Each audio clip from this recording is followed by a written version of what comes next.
Tompolasy tompovavy tavaraka indray isika ato anatin'ny miara-manonja MPS Radio Mada amin'ity andro vaovao ity alarobia 7 novambra 2024 manantitra ny arabo mba ampirarintsoa antsika mianakavy na ianao eto an-toerana na ianao any ampitan'ny Ramasina. Tsy adonoantsika ny fisaorana an'ilay nahary satria izy no mahatonga antsika afaka iserasera sy resaka ato anatin'ny miara-manonja MPS Radio Mada. Tsy adonona ihany koa ireo teknisianina marobe izay miparitaka satria izy ireo no antoky ny fahafahatsika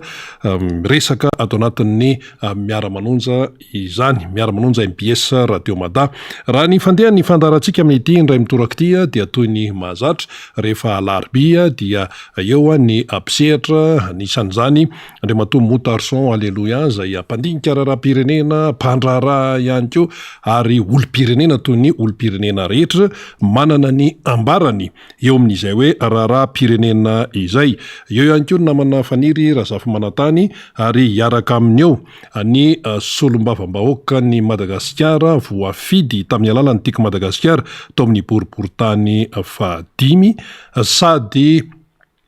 lehibe an'ny groupy parlementaire tiako Madagasikara ihany koa zany eo anivon'ny parlementa tsy zany fa ny député fetra dia ny fanirina teny hoe ny ahafahanao manaraka hatramin'ny farany ny fandarantsika ahafahana zany mba ahitana ny soa, ahitana ny izay hoe tokony ho fantatra isan-karazany malona ny raharaha eto amin'ny firenena. Raha ny hoe zavatra niseho anatin'ny 7 ora ny 7 ora tamin'ity herinandro ity dia anisan'ny narahany besinimaro akaiky ny raharaha ao amin'ny jirama ao satria raha vao miresaka hoe jirama isika dia jiro sy rano nomby ao an-tsaina. Raha vao miresaka hoe jirama isika dia fanjakana no ao an-tsaina. Raha vao miresaka hoe jiro sy rano isika dia aim-bahoaka no mby ao an-tsain'ny besinimaro manoloana zany. Zany hoe tena zava-dehibe mihitsy ity resaka hoe jiro sy rano eto Madagasikara ity. Ina moa zany no zavatra nitranga nanomboka hatramin'ny latsinainy. Ny nitranga dia hoe misy zany ny tale maromaro efa hatrany amin'ny 9 izay anaovana évaluation, zay moa filaza azy, anaovana évaluation ny fomba fiasany ny zavatra nataony tao amina departemanta izay niandreketany tsirairay zany. Iza no mampanao ny évaluation dia ny ministra misahana ny angopo ary eo ihany koa zany ireo filankevim-pitantanana.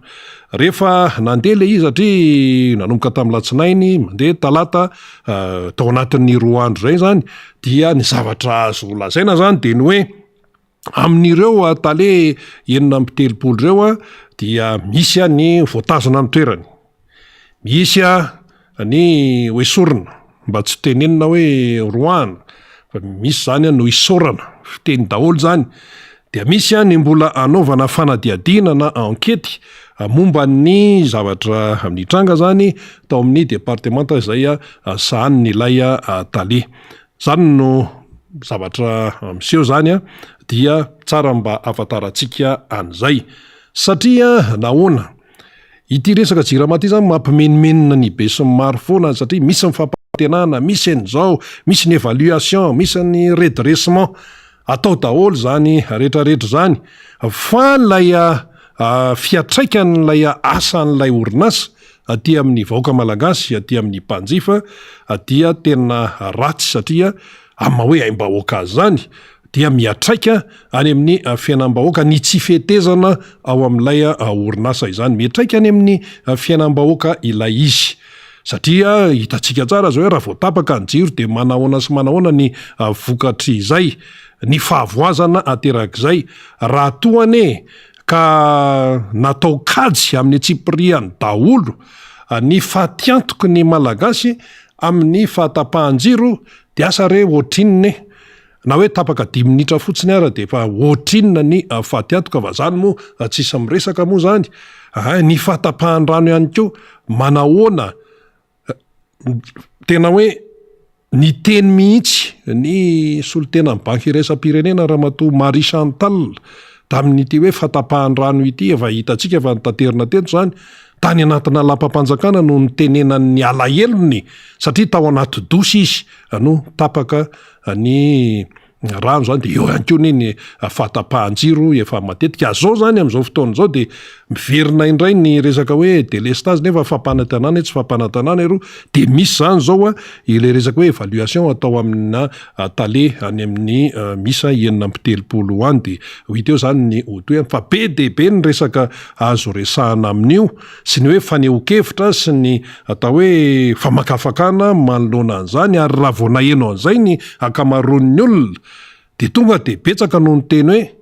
fangamo reo tale reo ihany no tokony hanaovana évaluation fa ny tsy fitehezan-draharaany eo anivon'ny jirama de ataratry ny tsy fitehezan'ny fitantanan'ny raharam-panjakany any ambony any mihitsy io ka rehefa mizatra ohatr'izany hoe tsy maintsy misy ny visible sy ny na misy visible io na tsy misy visible ny jirama dia taratry ny tsy fandehanany ny fitantanan-draharaha eto amin'ny firenena fampatsivana kely fotsiny mba tonga antsika hoe tena ho tafiditra tsara ao anatin'ny resaka ny jiramany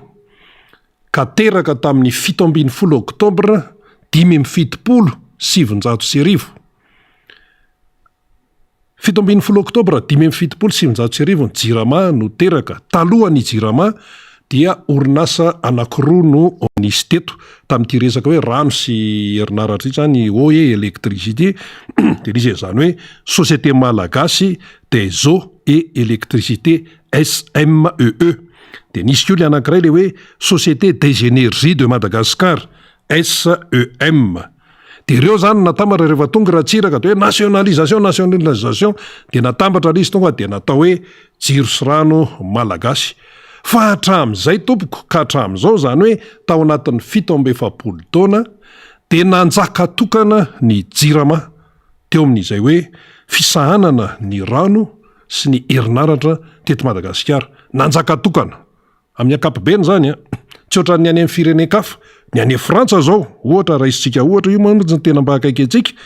dia ny any Frantsa ny orinasa mpitsinjaran'ny rano raha raisitsika ny rano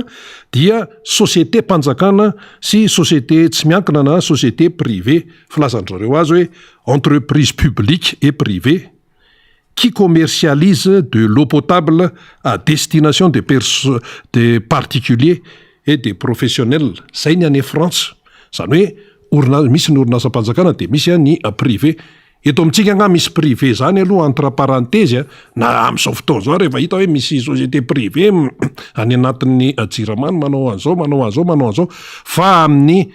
foto-kevitra ankapobeny aloha zany de hoe orinasa mpanjakana ny jirama fa tsy hoe privé ary nanjaka tokana tao anatin'ny 17 taona ve tompoko dia neniotsaka ilay jirama izany ny fitondrana ny fandimby dia niezaka kosa aloha samy nanao zay hoe everiny fa mba ampandeha ny orinasa jirama satria maitsio anisan'le antsona hoe fierté de am'izao fotoana zao ve tena hoe fierté ve zany zao ny jirama raha hoe tapaka ny jiro inona ny zavatra tsy efa anseho teto hatramina fidinana an-dalambe antanio mponiny tosy ny tiany tosy zany ane fa mataona no hoe nanana problema na rano raha tsy resaka afa-tsy tosy sika raha iresaka amin'ny Madagasikara indray tsika manahoana ny famatsin-drano any amin'ny faritra atsimo amin'ity resaka kerety toko ty misy orinasa misahana an'izany eto fa de iandry tatoreraka avy any ivelany any zany mbola olana hafa ihany koa zany mbola goavana be ka dika an'izay zany ny tsy fetezan-draharaha dia efa any amin'ny azo hitarafana ny fitantanan-draharaha eto amin'izany firenena malagasy izany hoe marina fa hoe misy ny évaluation atao amina tale eo anivon'ny jirama eto sika tsy miteny mihitsy hoe iarony ihany na hoe iarony zatsy na izaro tsy zay no tiatsika ho tenenina fa ny tiatsika ho tenenina fotsiny de ny hoe raha miteny ny fitondram-panjakana hoe zay mahavita zavatra tsy vitan'ny hafa nandritra ny 10 taona dia io ara-jereo ara ny jirama maninonareo manao évaluation na talehatra any amin'ny 9 ary le izy ve ireo talereo ihany ve ny tokony hanaovana évaluation fa sao de tokony hanaovana évaluation daholo ny mpitatana Madagasikara ny évaluation aloha zany faratapindrindra de ny évaluation amin'ny fifidianana ny filohan'ny repoblika satria ny vahoaka no manao évaluation amin'ny alala amin'ny fifidianana tompoko ka le évaluation zany a rehefa manao évaluation ihany de ataovy évaluation tsy mitongilana ataovy évaluation tsy anavakavahana fa rehefa atao évaluation de ataovy daholy hatrany amin'ny filoham-pirenena ka hatrany amin'ny sefokotany fa tsy hoe ny any amin'ny sefokotany anaovana évaluation ty ohatrany tsy metimety de tonga de soloana ry de lasa misaviritaka le fiainam-bahoaka hatrany amin'ny fokotany any ka ty resaka évaluation ty raha atao évaluation zany ny tale maromaro eo anivony ny orinasa jirama de ao koa ny sasany teny mba ataovy évaluation koa zay tale be da be any amin'ny sampandrara isan-karazany ihany fa ny vahoaka zany etsy an-daniny dia mizaka ny tsy faiza mitatana eto amin'ny firenena satria mihetraika any amin'le fiainam-bahoaka foana io na tiatsika na tsy tiatsika resaka hoe fatapahany tsy fatapahany aro jiro rano sisa dia efa tonga hatreny an-dalambe izy de inona ary no ho tadiavina ao anatin'ny laizy ka raha hoe zany tena hoe anao redressement anao fanatsarany anao an'izao hoe sinsisa dia io de tsy misy mimazia zay aloha tsy misy mimazia fa miankina amin'ny fahaiza mitata jiramany sehatra anankiray ao anatina firenena anankiray izy ka rehefa ny ety ambony ety faratapiny ety no mandeha amintsizy no tsy mahafantatra ny antsoina hoe lara-pamehana ny priorité sy ny maika sy ny rehetrarehetra de tsisy zavatra andeha mihitsy fa anao randratariana io anao randratariana ny fahavoazana ka any ambony any zany no mila jerena ihany ko fa tsy hoe reto aloha zany de eo am'za fiainana ane tsy maintsy misy ny visible sinsisa eny fomba fiteny zany fomba fiainana zany fa raha jerena zany le eto Madagasikara dia mila tena hoe ny vahoaka ihany ko mila manaraka tsara n'lay raharaha fa io zany zao ny zavatra miseho ao niovy ny fitantanana raha mpanjakana ihany sy ny fitantanana orinasa mpanjakana ihany no miapanga ny tsy fahaizana mitantana eto amin'ny firenena jirama ho isika efatrany amin'ny 7 taona no nisy nanjaka tokana kanefa de zao ny résultat eny ary efa itokaiky eto Andriamato Motarson alleluia izay mpandinika ho isika mpisehatra ihany koa anatin'ny miara-manonja MBS Radio Mada miarabanao tompoko miarabanao rina miaraba ireo mpisehatra rehetra ampanao tsy lazaina any ambadika any zay mikirakira ny lafiny ara teknika miaraba ireo mpanaraka izao fandarana zao ny eto Tanindrazana ny any ampitan-dranomasina rehetra any zay tsy hosoritsoritana tahaka ny volo izy mipikabarina fariparitana tahaka ny ketsa fa atao toy ny masoandro be lotona ka mahenika nisam-baravarana miarabanareo nitahin'ny tompo tratra izao maraim-baovao izao tsika dia aneo ny fomba fijerintsika ny zavatra mitranga eto amin'ny firenena na tomboky rina moa le izy amin'le hoe manao évaluation ny DGA enina amby telopolo ny ministra miaraka amin'ny filankevim-pitantanana angovo miaraka amin'ny filakevim-pitantanana de mba fanamarina za aloha gaga na hainao an'lizy zange tsy de taitra tsony amin'ity vaovaon'ity fitondram-panjakany ity lazaiko aminareo hoe mba natsona le hoe am'le forum de za hoe za tsy afaka de ohatr'izay ka gaga mahaino an'ity fa raha fijeriko azy aloha de tokony mipetraka tsara hoe ireto DGA mihitsy moa ny filazan'lizy fa tsy directeur DGA reto ve directeur généraux adjoint nisy passation na zava ve tamin'ny idiran'izy ireo teo amin'ny fandraisana ny andraikiny lojika be mihitsy mantsy zay ka hanao évaluation mantsy de apetraka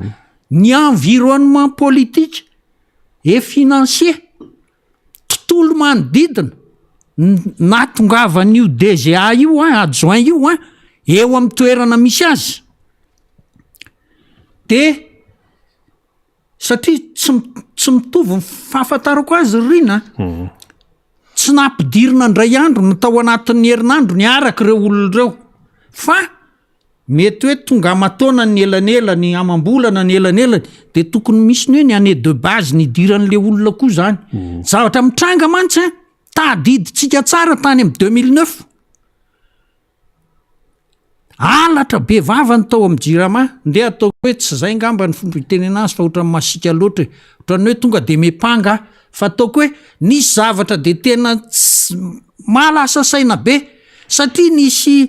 i machine ordinateur ny vidina ny vidiny de tena ny opapana mihitsy tam'ireny 2009 reny ka nisy DGA am'ireo ve tao tamin'iny fotoan'iny satria tena miopapana ho atsy hoe mba mihoatra 100 fa mihoatra 300 am'le vidiny tokony zavatra no nitranga ohatra anankiray fotsiny ohatra zay fa zany efa tany akaikiny 2010 zany karaha nisy tam'zany satria zareo zany ijery hoe ahoana marina ny tena nataon'le olona ty de mahagaga ihany aloha zany fa zao hoe ny ministra ny manao an'le izy hoe tratrany ve ony zany hoe ny tanjona tokony napetraka hoe tokony manatratra nyty ka le ministra aloha ny tokony natao voalohany ange ka be dehibe no miteny ka izay zao tena fanao an'ny entreprise privé andrary zao aloha fa zao ngely izy ny entreprise privé mantsy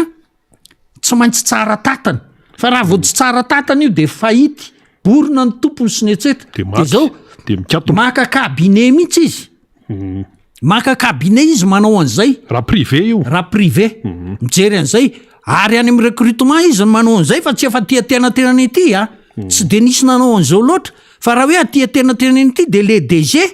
mandray ny andraikitra de mitatitra any amin'ny ministre de alana tsy haiko na décret eny manendry an'izany sa ahoana sa an'le DG fotsiny fa zao mila an'izay le environnement politique goavana be zay satria maninona ireto olona ao ambonireo ny zavatra fantatra nge de zao hoe misy tomobile olona tsotra maka gazoal ao am'jirama zany nge fa fantatry ny be sy maro zany matoy iny maka gazoal eo am'jirama tsy hoe naman'le mpanome mpanao pompy le mpanome pompy zany le mpanome gazoal le olona fa mitondra taratasy avany ananinany iny baiko ny dikan'izay akoatrany hoe nisy tratra ho nanao de toriny mana gazoal le foka gazety reny le hoe barika zany teo mandrose zara rino tsy nisy gazoal mihitsy ny jiramaty de tapaka ny jiro ka ohatry zany fa matoa reny mitranga nisy noty nisy taratasy nalefa ho an'ny olona io hoe mba meo gazoal ty de everina raha ny tokony ho izy ny tazomin'le pompista ireny taratasy reny de nangonony reny de reny taratasy reny ve nangonony lehibe rehefa nampitainana amin'ny lehibe hoe zao ny antony ty zao ny antony ty zao mantsy ny zahatra mitranga zay le environnement politique ry rina tiako resahana iverenantsika rehefa aveo fa rehefa misy zavatra mitranga eto amin'ity fireneny ty hoe tonga de teneniko itsiko ndray ty hoe alatra be vava alatra kitsirano zao de vitavita ho azy tsy misy miteny tsy misy ary na misy olona maty ara moa de ohatrany misy ankety tsy mandeha mihitsy de ohatran'zany parenthèse kely ikongo angano mbola vita ny ankety efa 2 volana zay nisy le maty be dehibe de mbola tsita samy andro zao ny olona hoe inona manana ny tena eto amitsika zay le environnement resahana rehefa misokatra ny ankety de tsy mihidy mihitsy tsy haiko am 2023 ve io hidy fa miverina eto am'le jiramatsika anao évaluation ry zareo samy hafa ny environnement ny ainan'ireo tale généraly lefitra ireo tsy rairay avy satria tsy mitovy fotoana natongavany raha ohatra ary ty le DG manao ny zavatra tsy de mety loatra ara-pitantanana faute-na gestionnaire dia metraika zany nge ho ampitain'le aty amin'ny ambara tonga ndrafitra rehetrarehetra zany de izay de makaiza iza ny tompona andraikitra zao mantsy nitranga satria tsy maintsy hiaro tena mantsy zao reto tsy maintsy hitondra fanazavany reto le talena hitondra fanazavany izy ka zay mihitsy ny tena manahirana am'le izy ireto olona hoe ministra lizy ange ohatra za mihevitra mampalahelo amin'la izy de ohatran'izao le fisehosehoana mibetsaka fisehosehoana mibetsaka ary zany efa manam-pirofo amintsika fa fisehosehoany reto olona reto a de tsy marina ary miaroaro fandangana jerevo tsara tamin'le resaka hoe zebra sy elefant sy ny sisa de avy ingara iny mpiara-miasa amin'ny filoham-pirenena hoe tsy zay angeny tena tiana olazaina tamin'ity zavatra ity zany hoe ny olona rehetrarehetra ve zany imbécile daholy na ny olona rehetra no imbécile na izy no hafahafa tsy maintsy zay angely izy fa ny zavatra raha ihany ny marina fahazahoan'ny olona azy de fanorin'ny président de mba hisy mpandraraha anafatra elefant sy zebra raha fahazahoan'ny olona ny kabarina zay nya ka zay le izy hitindray anao évaluation tsika évaluation na DGA adjoint enina amby telopolo no hoe fananinona ny tonga enina amby telopolo fahafantarako tam'zany inge tam fahatanorako rina dia anakiroa ny DG adjoint anjirama DGAO de DGAE directeur général adjoint mikasika ny rano sy mikasika ny jiro de misandrahaka hoe directeur hatrany amin'ny faritany reo fa de ty fahafantarako an'ity fanomezataorana ny ekipa amin'ny BDB fa tsy tena le hoe le fitondrana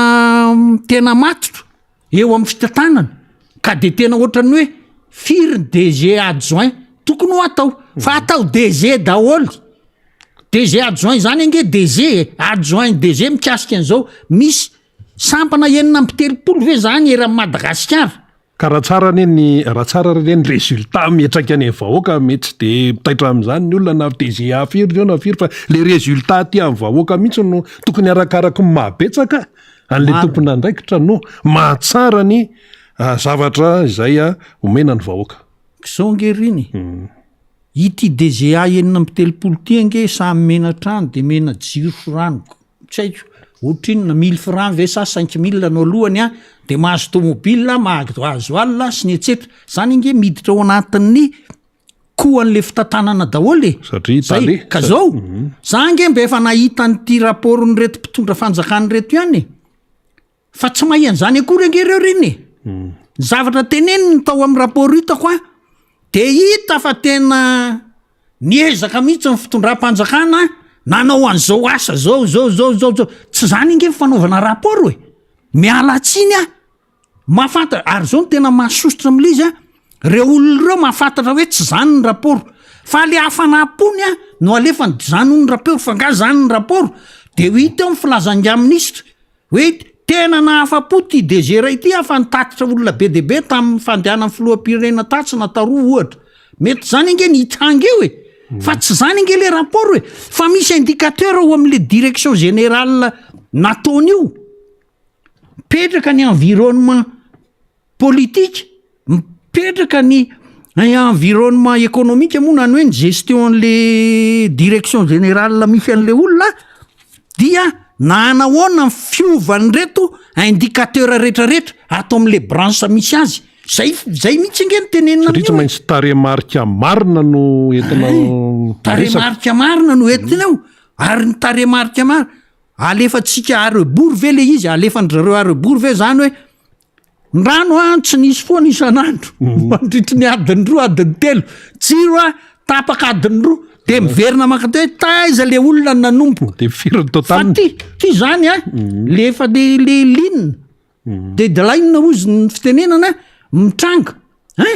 de makany amin'io ka ny tombo ve zany reto indicateur reto tombo nakany amin'ny hatsarana tsy zany inge ny zavatra hita zay angamba mahatonga nyty ministra ty hoe fahafantarako azy le ministra zany mba te poerapoera ozy ny olona any avaratra any hoe tsy zahako mihitsy ny nahatonga an'io fa za zao manao évaluation ny reto di teknika be mantsy zany directeur général adjoint zany DG koa efa teknika de le ministra zany ny fieverany azy hoe de reto olona reto mihitsy ny jerena ny zavatra nitranga nge nga ministra de zao nanamboatra n'le tari amdekaleki nareo tsy haiko telo volana angambo zay na de nanao kokoriko nareo inona ny tiany olona zaina tena vita somatsara le fanamboarana n'le groupy ary de tena niasa tsara sy ny etsetratsetra de ny olona zany nieritreritra hoe de mba ena zany ty délestage manaonany eny aminareo ianao rina aza mampime aza mampime anao fa ninona kay ny tompo ty délestage de rehefa aveo zay mantsy le anaova hoe zay le hoe ay enjaba be reo olona mpitondro reo amin'ny communication tena mahay reo tena zao zay ny fomba fitenin'ny olona ay reto rehefa nijerena tena hita hoe batra odra fa lainga amy be deabe ary naisany le izy rehefa aveo rehefa vita le fanamboarana tary verina indray le délestage ary ny tombo ary de tsy zany ange iny fa iny fanamboarana fanaovana mise à jour fotsiny de zay le anaovako hoe aza mampimerina hoe fa zao raha miverina ho any fomba anehoantsika nyty évaluation technique ny jirama fahitany vahoaka azy aloha zany fahitana impanjifa azy de zao ny ena ny rano sy ny jiro ka tsy fantatro anao évaluation ny le DG adjoint-nareo mipetraka izy tamin'ny fotoana mipetrahany nisy ny indicateur hoe zao avy ny zavatra nisy afaka tena niasa araka ny tokony izy koa ve le olona ao anatiny sa misy tsindritsindry misy sakatsakany tsy afahany miasa nefa izy tadiavinao moka résultat hoe zao no tadiavina ka eo indrindra satria zao ao anatin'le état de non droit no miasa reto olona reto inona no mahatonga hanipika an'izay raha manao soni le DG ohatra na ny ministre na ny tsaiko aty mantsy rehefa olona any amin'ny présidence any mibaiko to amin'ny telefone hoe zao tonga d'exécution rehefa olona reny no manome baiko tsy araka ny tokony ho izy tsy manao ianao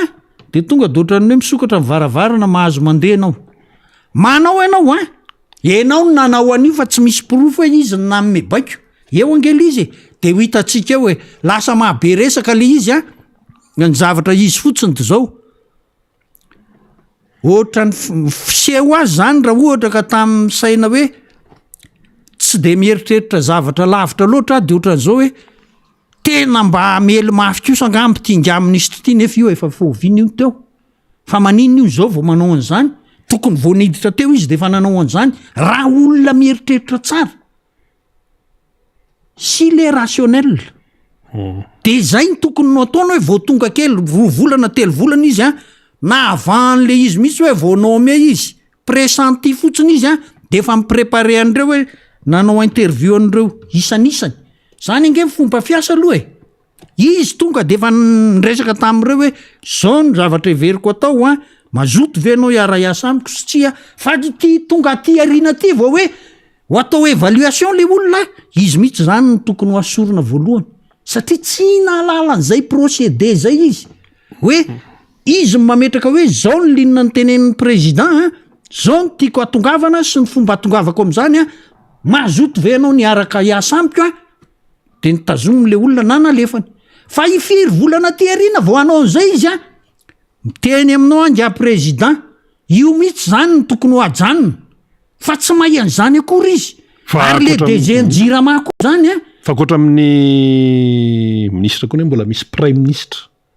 de izay vao président iny inge raha hitany irina miala tsiny satria zay le rafitra hoe président de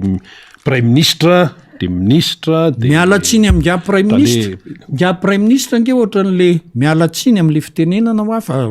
image fotsiny le fomba fitenenana zany ohatra ny sary bolongany anankiray eo fotsiny ange le prime ministre fa nga izy mitenin'inina de zao mahagaga hoe le DG zany efa vitany nga ministre évaluation raha ity zavatra mitrangy ty tsy voalazy zay fa le DG zany sa tsy manana fahefana amin'io DG io koa nga ministre mahatonga azy hoe tsy ny annonseny zay rino tsy mbola nisy annonce tsy nisy filazana hoe directeur généraux adjoint aloha reto enina amin'ny teny fa tsy nisy filazana hoe natao évaluation DG tokoro ny tiako resahana tale général ny Jirama de nahafapo ka nahafapo izy zany rehefa ny ena ny jiro sy ny ena ny rano de nahafapo le izy inona mo tsisy antony anaovana évaluation reto DG ange ko afapo tam'le DG anao ny ena zany rehetrarehetra zany de zany mbola ho tonga any am'le hoe ho tonga any am'le zavatra tsika rina rehefa aveo le hoe forum ny investissement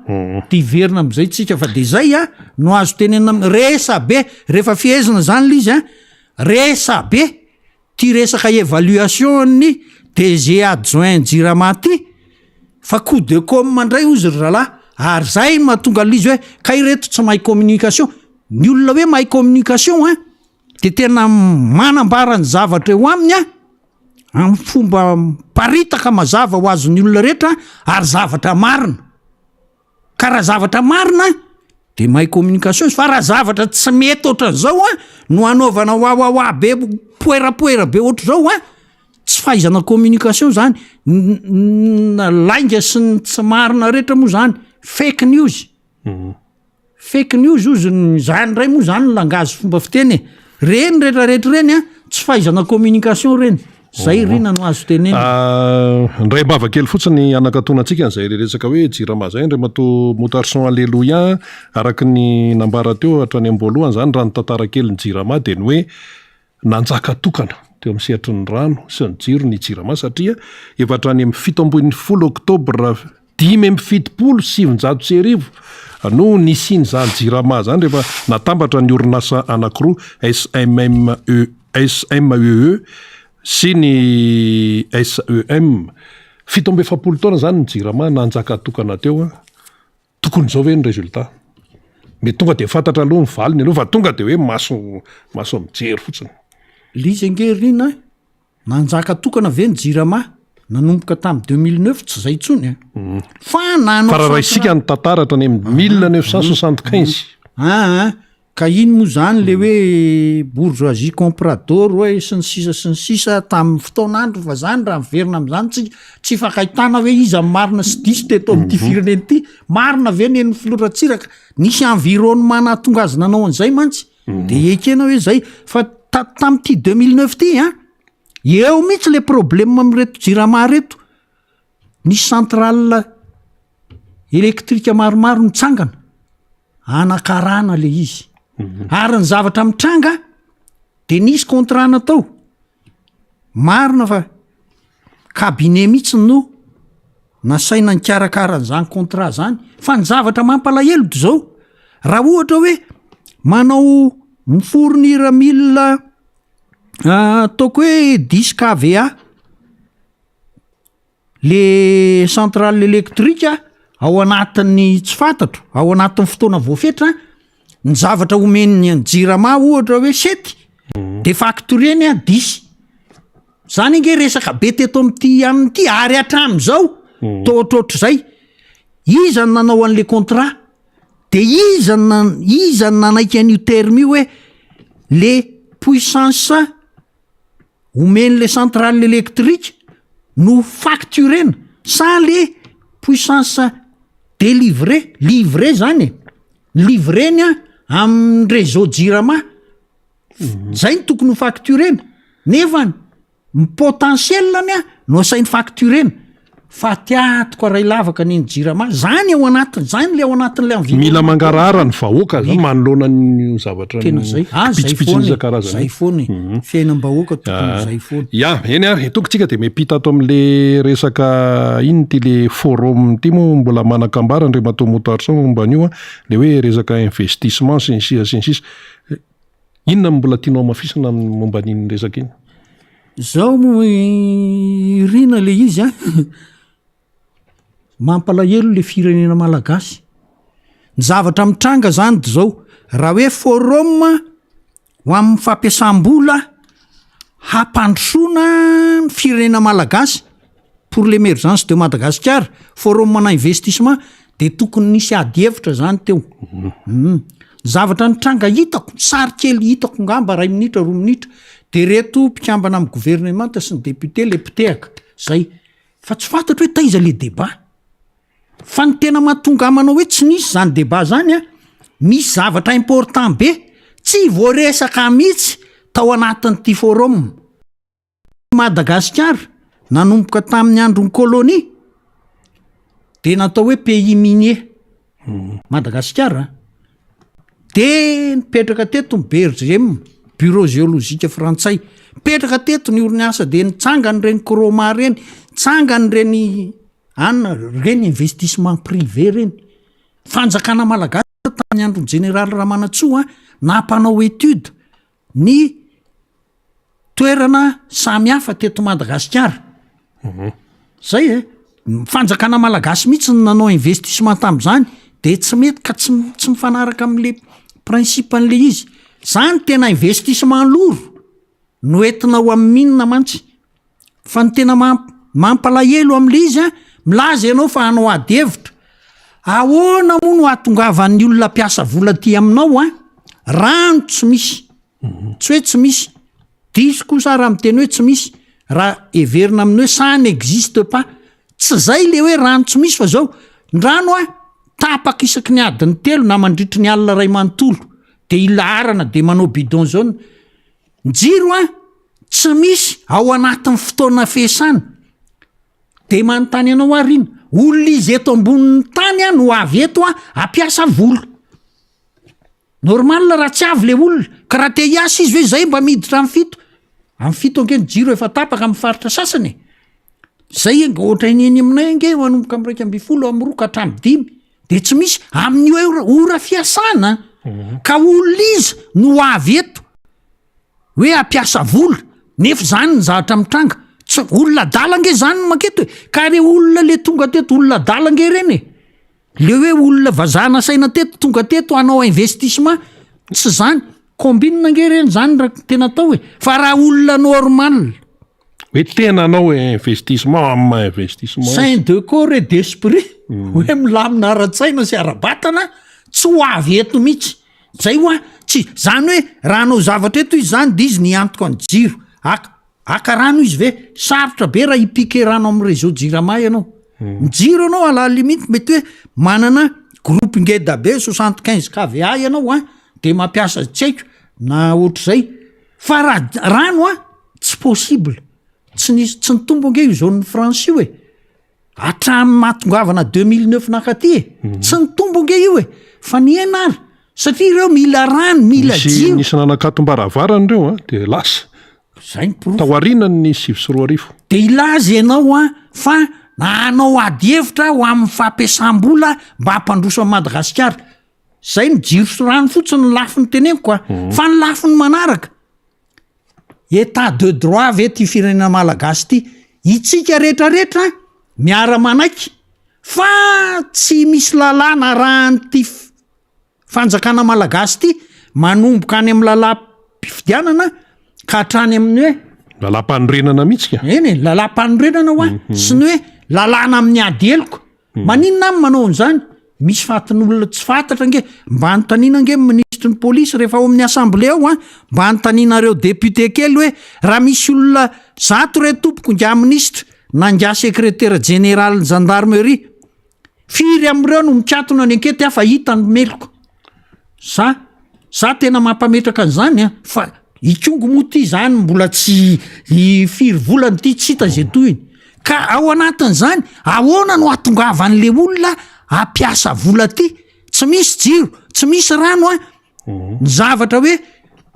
état de droit zany hoe rano lalàna amin'ny fihain'le sehatra iasany ary nga ajainy akory io teto nge nisy hoe nisy usine tonga teto de nipotehany sasany ny fananany sasany de niala le usine nefa rany corruption mbola kadohan'le tableau be mivoaka teto hoe tena ny lara Madagasikara zany ao anatin'le état de non droit daholo de ahoana no asay zay mantsy rina le problème am'le izy le hoe ireto olo reto de mihevitra fiziny tena enjana mihitsy am'com nefa zao asehontsika ary mahatonga amin'ny tenen'izao rery vahoaka malagasy de zao mahampahafantatra anareo hoe ny zavatra teneniny reto olo reto tsy marina de ampitao am'izay olona miresaka aminareo hoe tsy marina nge mitenenin'ireo mpitondry reo fa io zao rina miteny hoe zavatra tsy anakory ny état de droit sy ny etsetra zany nefa ireareavany reto olo reto milaza izy hoe tena ho avy ny mpamatsy vola misy 1 million touriste etsy ianao de voendaka zany nge tsy any am'le zavatra tsy izy mihitsy no eritreretin'reto ololo reto atao ary de zao mampatsiahy ny tenin'ny soratra masina zany rina le hoe zay olona manandra tena ihany a no ietry ary ny manamavo ny anaran'Andriamanitra satria ny voninahitr'Andriamanitra mihitsy ny tediavindry zareo izy irehare de ho afa baraky reo olona reo am'izao fomba fa ny iritsika de ny mba iovahany izy ireo anao ny marina hoenjana izy am'koma ary zavatra marina am'izay ny teneniny fa ity forum nylazaina hoe ady hevitra momba ny fampiasam-bola eto Madagasikara ty ny resaka minina zay ny resahako ny resaka fiompiana makamba zavatra azo atao ange zany mbola malalaka be nge ny voatany any Mahajamba nge mbola voatany Mahajamba nge nandeha ny nako amenina sy ny ako alma fa mbola misy sehatra hafa azo anaovana any zany any Azia nge zany tena enjana be ny fikarakarana zany tsy maharaka tsony ny famokarana crevette raha hoe anao jono anao de zay ka zany a mila fampiasam-bola fa ny olana ho avy le olona piasa vola am'zany crevette sy ny aniny zany aiza aloha ny anay omena ianao le tany zao ny vidin'le tany fa zao ny deklarentsika ohatroatra zany ange ny fomba fanao eto e de ahoana ary zany de rehefa aveo a tsy mifanarakaraka aminy ianao a tsy mandony ekolazy a de ataony hoe midindray ianao no ny antony environnemental eo ianao ny raisina ary zay le laza ratsy zay nefa efa miparitaka ny ivelany zay le laza ratsy eto Madagasikara hoe tsisy sécurité tsisy énergie tsisy an'izao kolikoly efa malaza any zany a de nefa ny ato mpitondra ny teny hoe tongavina reo mpanambola piasa vola ty tsisy olona Madagasikara zany ve tsy zavatra mifanipaka be ka zay mihitsy rina ihany rina moa ve tsy afantatra an'izany efa hatram'izay e hoe zay mantsy le hoe tsy marina efa fantatra zao fa tsisy olona ho avy eo satria ny fanjakana tandalana tsy misy ny rano tsy misy ny jiro tsy misy ny lalàna tsy misy tongava zay olona dala ary ny lalana sa hoe vita ny autoroute tamatavy Tanarivo zay vao ho avy ety ny ianao zao atao ny coinsa tany naninanina zay vao tonga tatefa efa hoe ho avy tao mota sady tsy ho avy ka zany rehetrarehetra zany a mitombo ihany le paramètre reto hoe sakana satria teneniny rina hoe ary ny lalana satria tsy ho eto analakely daholo no nangana orinasa ny olona tsy izany fa raha nangana orinasa hoe metimety a de any amin'ny toerana mba tena hoe raha miresaka minina aloha de minina tsy eo amoron-dalana fa tsy maintsy any atapy-tanety any ny culturena crevette sy ny etsetra tsy maintsy any akaikikaiky ny ranomasina any zavatra ohatroatra zany mila lalana daholo zany ka zao aza mba mifamitaka ary aza mamitaka ny vahoaka malagasy re de aoka mba ho ahitsinareo ndray aoka mba ho ahitsinareo ndray le fanambaranana teonareo ny éléphant sy ny zèbre sy ny etsetra ore olona fanefena zany zany ange anjara ny fanjakana malagasy zany raha olona misy mitondra zany a fa zao atsy Afrika Atsimo izy Afrika Atsimo ange akaikitsika fa raha ohatra tsika tany Australia a de mbotrany hoe any lavitra ndray de ohatr'izay ary ny elefanta mihinana 4 taonina ny sakafon'ny elefanta ny amin'ny taoniny nefa malagasy ato maty 700 mahery matany anoana ka izay fiteniny rinazy zay a zavatra marina ny teneniny a de mbola mampiseho ndray hoe inona moa zany ny priorité eto inona ny lahara-pahamena eto amin'ity fireneny ity fa raha mifamaritana amin'ny politika zay sy rina avy moa tsy afantatra an'izany de zao hoe mba mihevitra izay ahasoany maro anisa ny fitondrana fa rehefa jereny ty fitondrana ty nanomboka tamin'ny 2009 fa tsy hoe 2018 tsy zany ny famaritana amin'ny politikany fa le hoe ahoana ny azahoako de namidy miboinina namidy zay ny force one moa zany namidy daholo zao zavatra azo namidy rehetra zao makaiza le vola tsy makany mikesy ny fanjakana raha nakany mikesy ny fanjakana de diso zany zay miteny an'izany eto fa aporofoy hoe ny vidin'ny force one reto koa ka ity ny 100 millions de dollars ny soalala zany zao mbola fantatro nge de zao hoe nangatahana ny chef de service anankiray tao amin'ny minina rina hoe mba hameo etana dépense zay ny anina hoe mba nalany $50,000 nareo tao anatin'ny taona 12 le chef de service ianao ve adalako na $2,000 reo tsy vidina fitaovana nampiasaiko sy ny tsitsisy za tsy hanao an'izany ozy le olona de nijanona teo kosa le fitakiana zany hoe fantatra zareo tsisy hanao an'izany reo chef de service sy directeur tamin'ny fotoanandro tamin'izany fotoana zany le vola ino moa zany hena tanatsaka de tsy hitanina leniko de ohatr'izay ka ny mahatonga am'teny an'izany de zao hoe le fitantanana le fahamarinana eto tsy misy l'état de droit mantsy lasa hoe fanjakana tandalana tsisy fahamarinana manjaka eto tsisy sécurité manjaka tsisy lalana tsisy jiro tsisy rano ka famitaham-bahoaka raha iteny hoe de nisy ny ady hevitra ho amin'ny fampiasam-bola atao eto amin'ity firenena ity tsy izy misy zany zay tenenina amin'iny ry ka ino moa zany misy an'le antsoina hoe environnement amin'ny resaka arabola dia zavatra hafa no miseho eto Madagasikara nefa zavatra hafa ny communication atao amin'ny mpanambola any ivelany any dia miresaka avy hatrany tsika amin'ity resaka hoe COP le any Egypte zany satria zany ny mpitondra fanjakana malagasy milasa any de hoe resaka hoe fiatrehana ny fiovaovan'ny toetrandro sy ny sisa de zao ny tenen'ny mpitarika ny délégation malagasy any zany ny tenen'ny filoham-pirenena hoe ty raha ty de tsy tokony hijanona amin'ny resaka fotsiny fa hoe mila asa zany hoe zao tontolo zao indray zany mena lesona amin'izay tsika indray zany lasa manome lesona amin'le raharamitranga tsy tokony resa be fotsiny fa mila asa mihitsiny zany hoe fiatrehana ny fiovavan'ny ny toetrandro any de le tamin'ny heritaona nefa efa nisy an'le vola be zany zay hoe firy miliara moa izy iny dollar $100 milliards de dollars de hoe hiatrehana ny raha io satria ireo firenena zay tena mpandoto ny tontolo iainana no mandrotsaka io zany mbola tsy fantatra aloha hoe ahoana fa isika teto Madagasikara vao maheno an'le sorabola de fa maika mihitsy tsika amin'le raha zany ahoana ny fomba fahitanao azy mariny zany rina ary de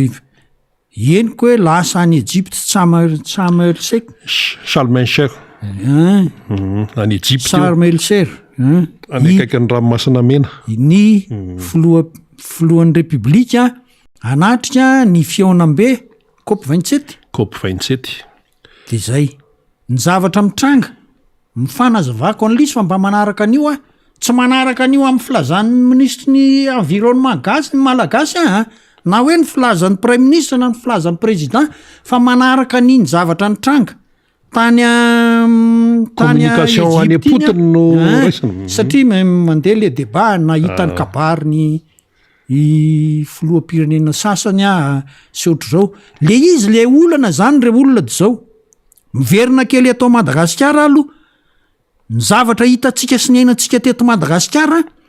enjana le cyclone nitranga tamin'ny volana mars avril iny le batsiray sy ena ino moa zay enjana be le cyclone nandravaravany iny mananjary sy ny hatrany kongo sy ny etsetra iny ny tany amin'ny sud-est de tahatra ty akaiky ny feno rivestre sa ino ohatrohatr'izay fa ny jatra mitranga tena me enjany le fiovan'ny toetrandro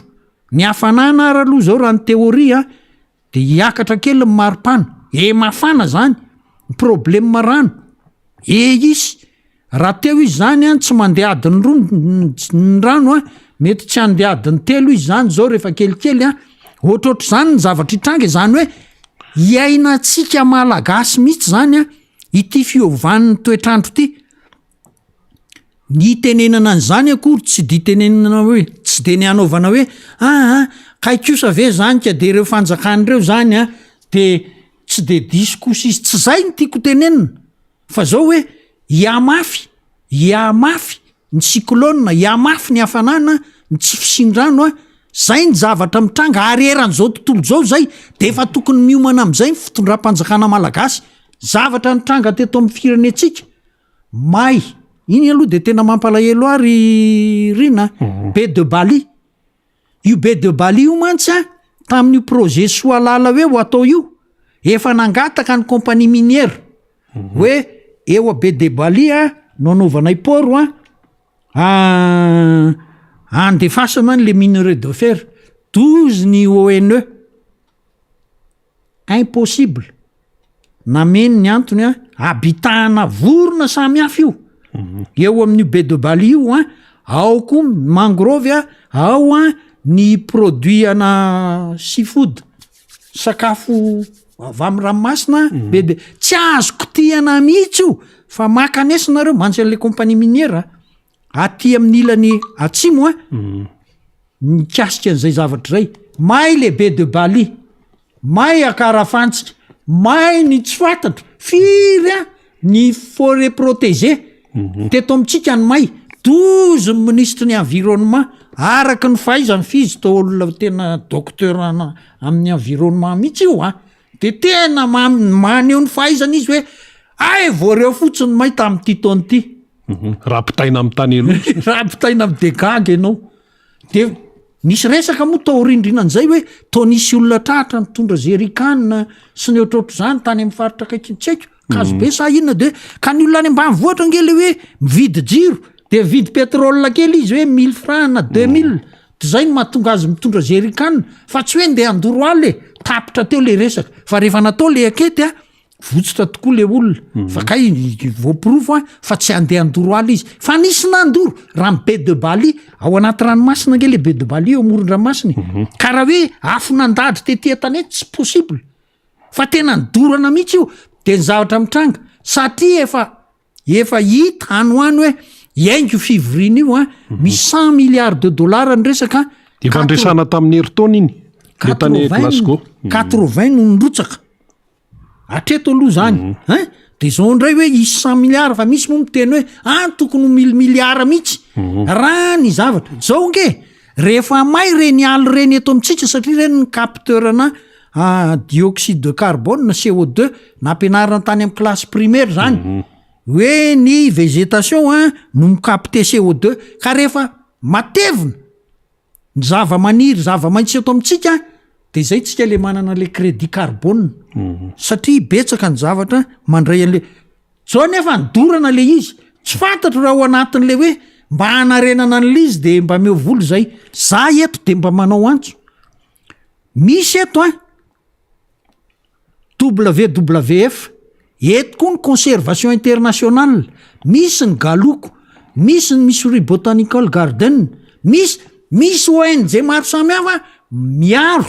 miaro reo faritra rovana reny Zamena reny be de Bali io moa zay efa may ka zao raha ny fanjakana re tompoko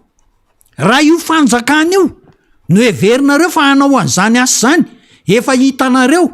fa ny zavatra nitranga teto amin'ny firenena tsy misy mamorona angeto zavatra nitranga tamin'ny Covid ange tena mahazo ny fiainan'ny olona ary tonga de mamono olona le aretina 800 millions de dollars ny namena tsy hitany nanjavona ny vola araky ny tatitra ny banque mondiale sy ny FMI tsy hoe mivola ray manontolo fa misy ny apahany lehibe ao anatin'le vola tsy hita hoe nakaiza de hatrany États-Unis ary miteny hoe misy fanodikodina mbola goavana be ao Madagasikara ka raha hoe pareny 100 milliards mifantatra aloha de zao ny frantsay miteny hoe anome vola izy ary iara-miasa amin'ny Afrika Atsimo izy satria Afrika Atsimo manao énergie azo avy amin'ny charbon de ho asaina ho ajanony Afrika Atsimo ny production io énergie amin'ny charbon io fa omena milliards d'euros i Afrika Atsimo ianarenany an'izany ohatr'izay ngely izy fa tsy hoe iny ny vola de ataovy anje ianao mamoriporona pemara efa taona tsy hita zay hosoratanao programme aniny tsy ka zao ka ny antsika ny tanana ny mandoro an'le anina tsy mitovy amin'ny Afrika tsy tanana ny mandoro an'le tanety le ala sinsis ka le anarenana nefa filopirenena amin'ny teny ery hoe tsy atao resaka fotsiny ty resaka fiatrehana ny fiovan'ny toetrandro ty fa tena mila asa mihitsy eto arany doro tanety tsy vaova ka zao ity mantsy tsy ny hoe ny Union Européenne no mijery an'io vola io tsy ny hoe États-Unis io mety manaraka an'io banque mondiale sy ny FMI fa mba miteny aminareo misy reto ONG ngamba fa tsy hoe société civile misy reto ONG misehatra ao anatin'io a fikajina ny tontolo iainana io eto Madagasikara any amin'iny avaratra iny moa zany petsaka mihitsy ny alliance vargasy koa zao tena miezaka mafy mihitsy ka zao raha misy vola mivoaka ho an'ny Madagasikara repartisiavo am'ireny a tsinjaraina ONG reny misaotranao riny tsinjarao am'ireny fa reny a ny fisainany reny moralement tena manao asa reny manao asa ho fikajinan'le izy reny fa zahako ange ny zavatra hitako milaza am'ireo ministèran'ny environnement hoe misy envahissement forêt classée ary ka tokony mandefa inspecteur nareo hijery fa tsy voafehan'le tompona andraikitra ny alatsony ny olona forêt classée primaire zany tena mbola le hoe mbola tsy nisy fitrandrana tsy nisy niny tsy voany volena fa le tranainy be gazoal andehanandry zareo any tsy misy fa zay ny problème hitanao am'izany rina hoe zay ka raha ohatra izay de iverina any amjira de tsy hita gazoal moa zany de miodiny etseroa tsy hita le vola tsy misy asa vita ka mba elana am'izay de mba mangataka mihitsy zay mangataka aminareo mpamatsy vola mba tsinjarao am'reto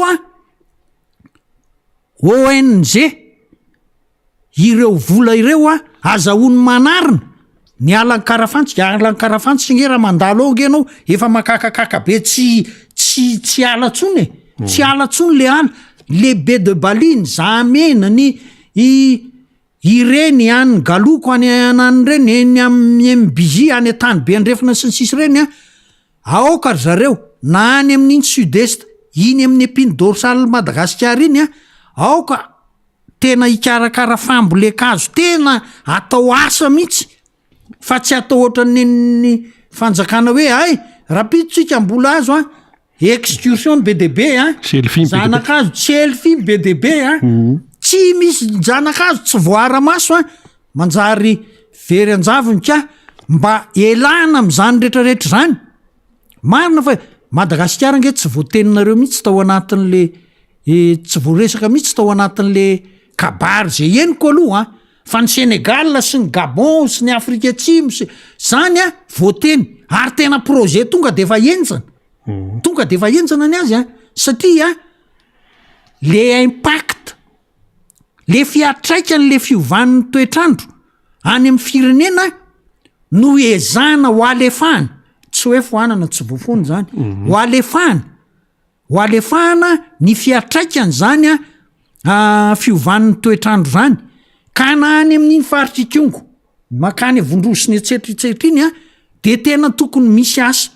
zany tena misy asa mihitsy ho atao ary tena ho atao fa ireto ONG piaro ny tontolo iainany reto ndray mantsy tsy manana an'izay fiheverako azy tokony ho vitany manao an'izany fa tsy maintsy mampitombo ny olona ho aminy izy satria impact économique mihitsy mantsy le zavatra mitranga nge rina le hoe le ponanikongo tohatrany hoe lasa mosa reny zay mihitsy mosa reny satria le impact ny impact social cyclone fandray daholo tsy de nyresahana loatra le anina raha moa tam'ireny ino ty BNGRC nisy olona namoaka hoe tsy de araka ny tokony ho izy ny fandehanana fizarana n'le fanampiana tsy nahazo navelany teny tsony ary le fanampiana tena tsy nandeha am'izay loniny de zany ka raha vao io fanjakana io raha mbola tsy miverina ny état de droit ny hoe tsara tantana sy ny manenjika ny tsy marina de tsy andeha am'loniny io ka nareo ohatra anome hoe 1 milliard de dollars 30 millions ihany ny miasa eo raha izany fa de tsy njareo. Moi je pense que les gens de la Banque mondiale vont comprendre ce que j'avais dit tout à l'heure fa tsy ny fanjakana efa hitanareo hoe io fanjakana io tsy marimarina amin'ny fitantanana ataony dia misy entité samihafa azo ampiasaina ary afaka anaovana appel d'offre raha hoe iza no ianao étude ny impact i minimisena ny changement climatique eto Madagasikara de mahita an'izany nareo a de hiasa araka ny tokony ho izy ny vola omenareo a marina aloha fa Madagasikara ato anatin'le firenena hafahafa fiklasenareo azy a zay no azo resahana amin'iny loha raha ohatra hoe tonga de maikeo ry vahiny a iny ange mandeha isan'andro isam-bolana isa-taona mandrak'izay iny ya eny ary ka efa miresaka an'izay hoe fandehanan'ny mpitondra fanjakana atsero ihany tsika raha ny tato anatin'ndray Andro Rajoelina tany Nosbe manakambara momba an'iny ianao amaraparana antsika ny resaka zany satria ianao zao vao miakatra eto amin'ny miara-manonja zany tahoarinana iny fandanany Andro Rajoelina tany Nosbe iny inona ny tena mba nanaitra anao zany tamin'ireny déplacement reny Andriamatoa Motarsson zao rina aloha le zavatra le apetrako aloha le environnement hoe itokana an'le lalana tany Nosbe to tena diany zay ny tena diany a de zao raha famakiko an'le zavatra mitranga tany Nosbe de nisy ny laza taminy hoe mba jerevo kely io lalana natao any Nosbe hotokananao io de eto miverina amin'ny hoe manahoana moa nitotra n'ity prezidantsika ty a tanora ary anatra ho atsika vahoaka malagasy ny tanora re tompoko a amin'ny mahatanora azy mbola tsy misy an'le hoe cholestérol le fahaterenany lalandrary de aingana be ny fitsorinany raha ao anatiny de tonga de matanjatanjaka be sy maimaika be izy rehefa anao zavatra maimaika be totra ny tanora zany de zay mihitsy ny naseho an'ity président ty tonga izy a de 2 centimetatra fotsiny ty tsy mety io atao visaky ny 500 metra ny karoty ahitana an'le zavatra am'le lalana tokanana averiko anefa fa io lalana io a efa nanaovan'ny ministre ny travaux publics a signature na réception provisoire an'le lalana efa neverina zany a fa vita ary io lalana io a raha araky ny tokony ho izy de manana ny société de contrôle io a manao ny contrôle technique io lalana io a nisy ny PRMP namerina ny TDR classique amin'ny fanaovan-dalana eto Madagasikara zavatra ny tenenin'ny gazety anankiray moa zao hoe lasa ohatra ny nanao avocat an'ity orinasa frantsay a filoham-pirenena satria iny tena tonga de nataon'ny banque mondiale hoe tsy mahazo mandray anjara amin'ny tolobidy ataon'ny banque mondiale io orinasa io a satria manao kolikoly ity zany rehefa ny zavatra ny tenenin'ny présidence ny zavatra ny seho de ny zavatra hita zao a kolikoly rano lava tsy fakahitana lizy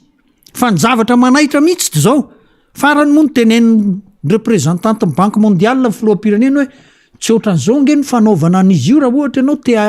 anao an'izany remarque zany fa misy ny fombafomba rahana hoe mahaconstate zavatra tsy mety ianao a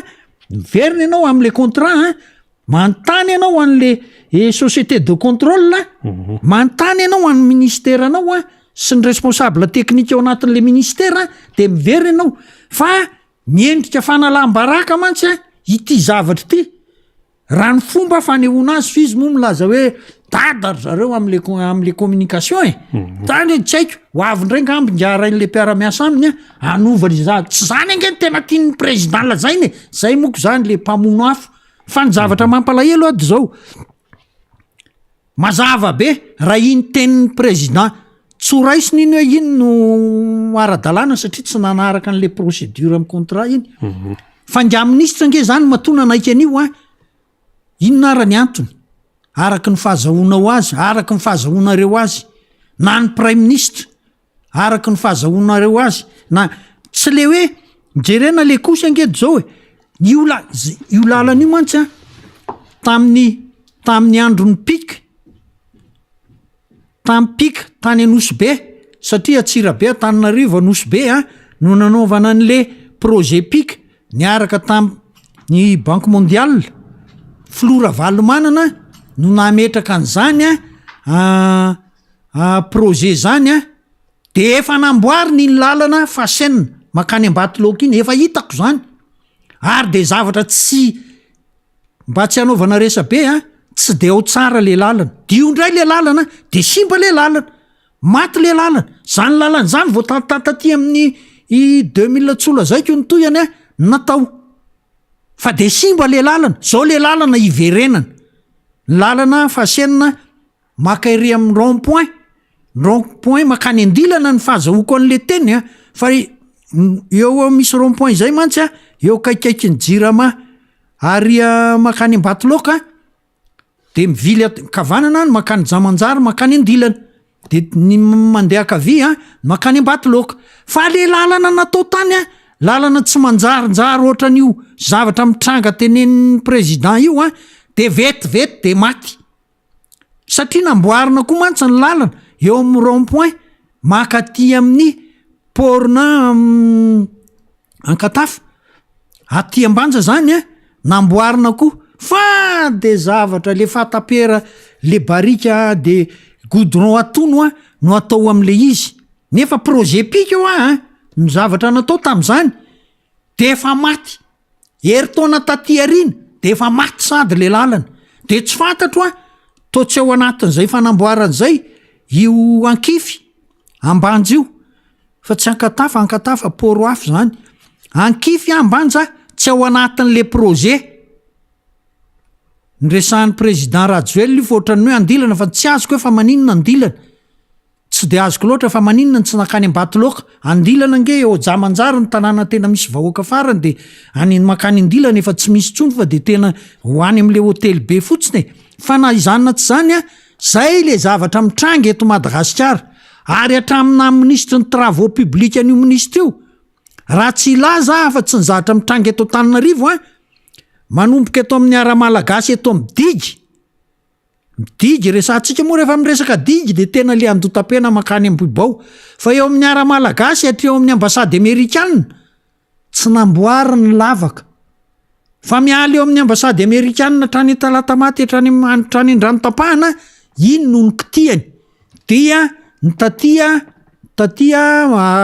nosy zato zany ny fomba fiasany lovany zany de naraniko zay fomba fiasa zay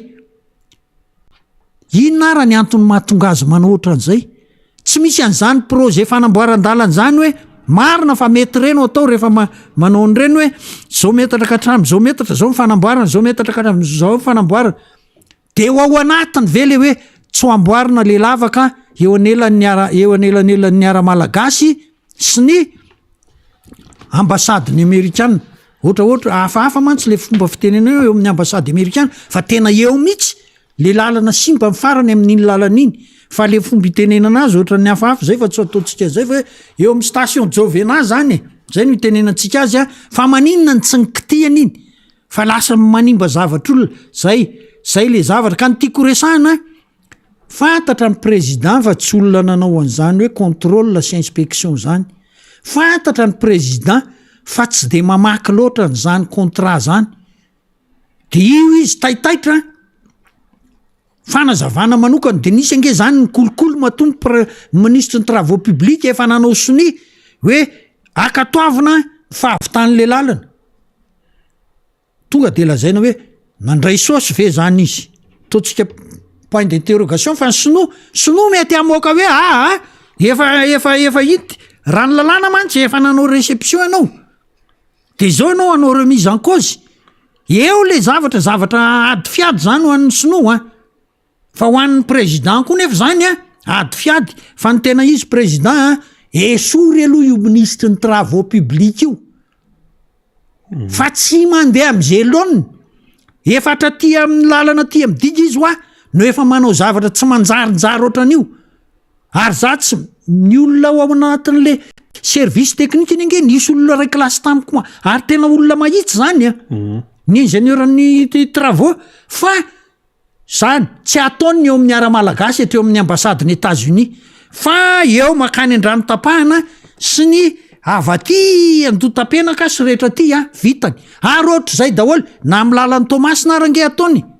manao réfection ny lalan'ny Thomas nefa nahazo an'le vola hoe 4 millions de dollars nareo io ny lalana eo Moramanga misy fiotsahana be eo anoloan'ny be ny eo ampivoatanàna Moramanga route nationale io route nationale tsy ary tsy azo andehanany tômôbilina mifanena fa tsy maintsy lala tokony de lasa misy embouteillage be amy 7 alina zany a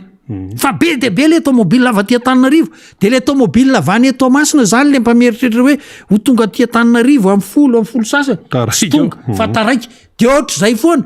ka de miteny aminao a monsieur le président esoro tany fa tsy mahavoa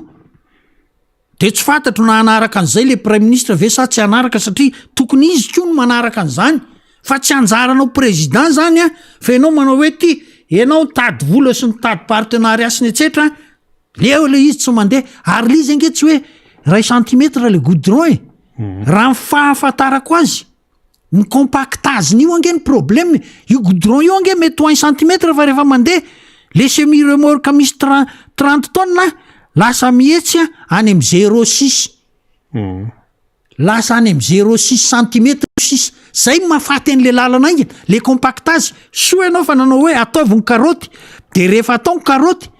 le lanjan'le karoty no important président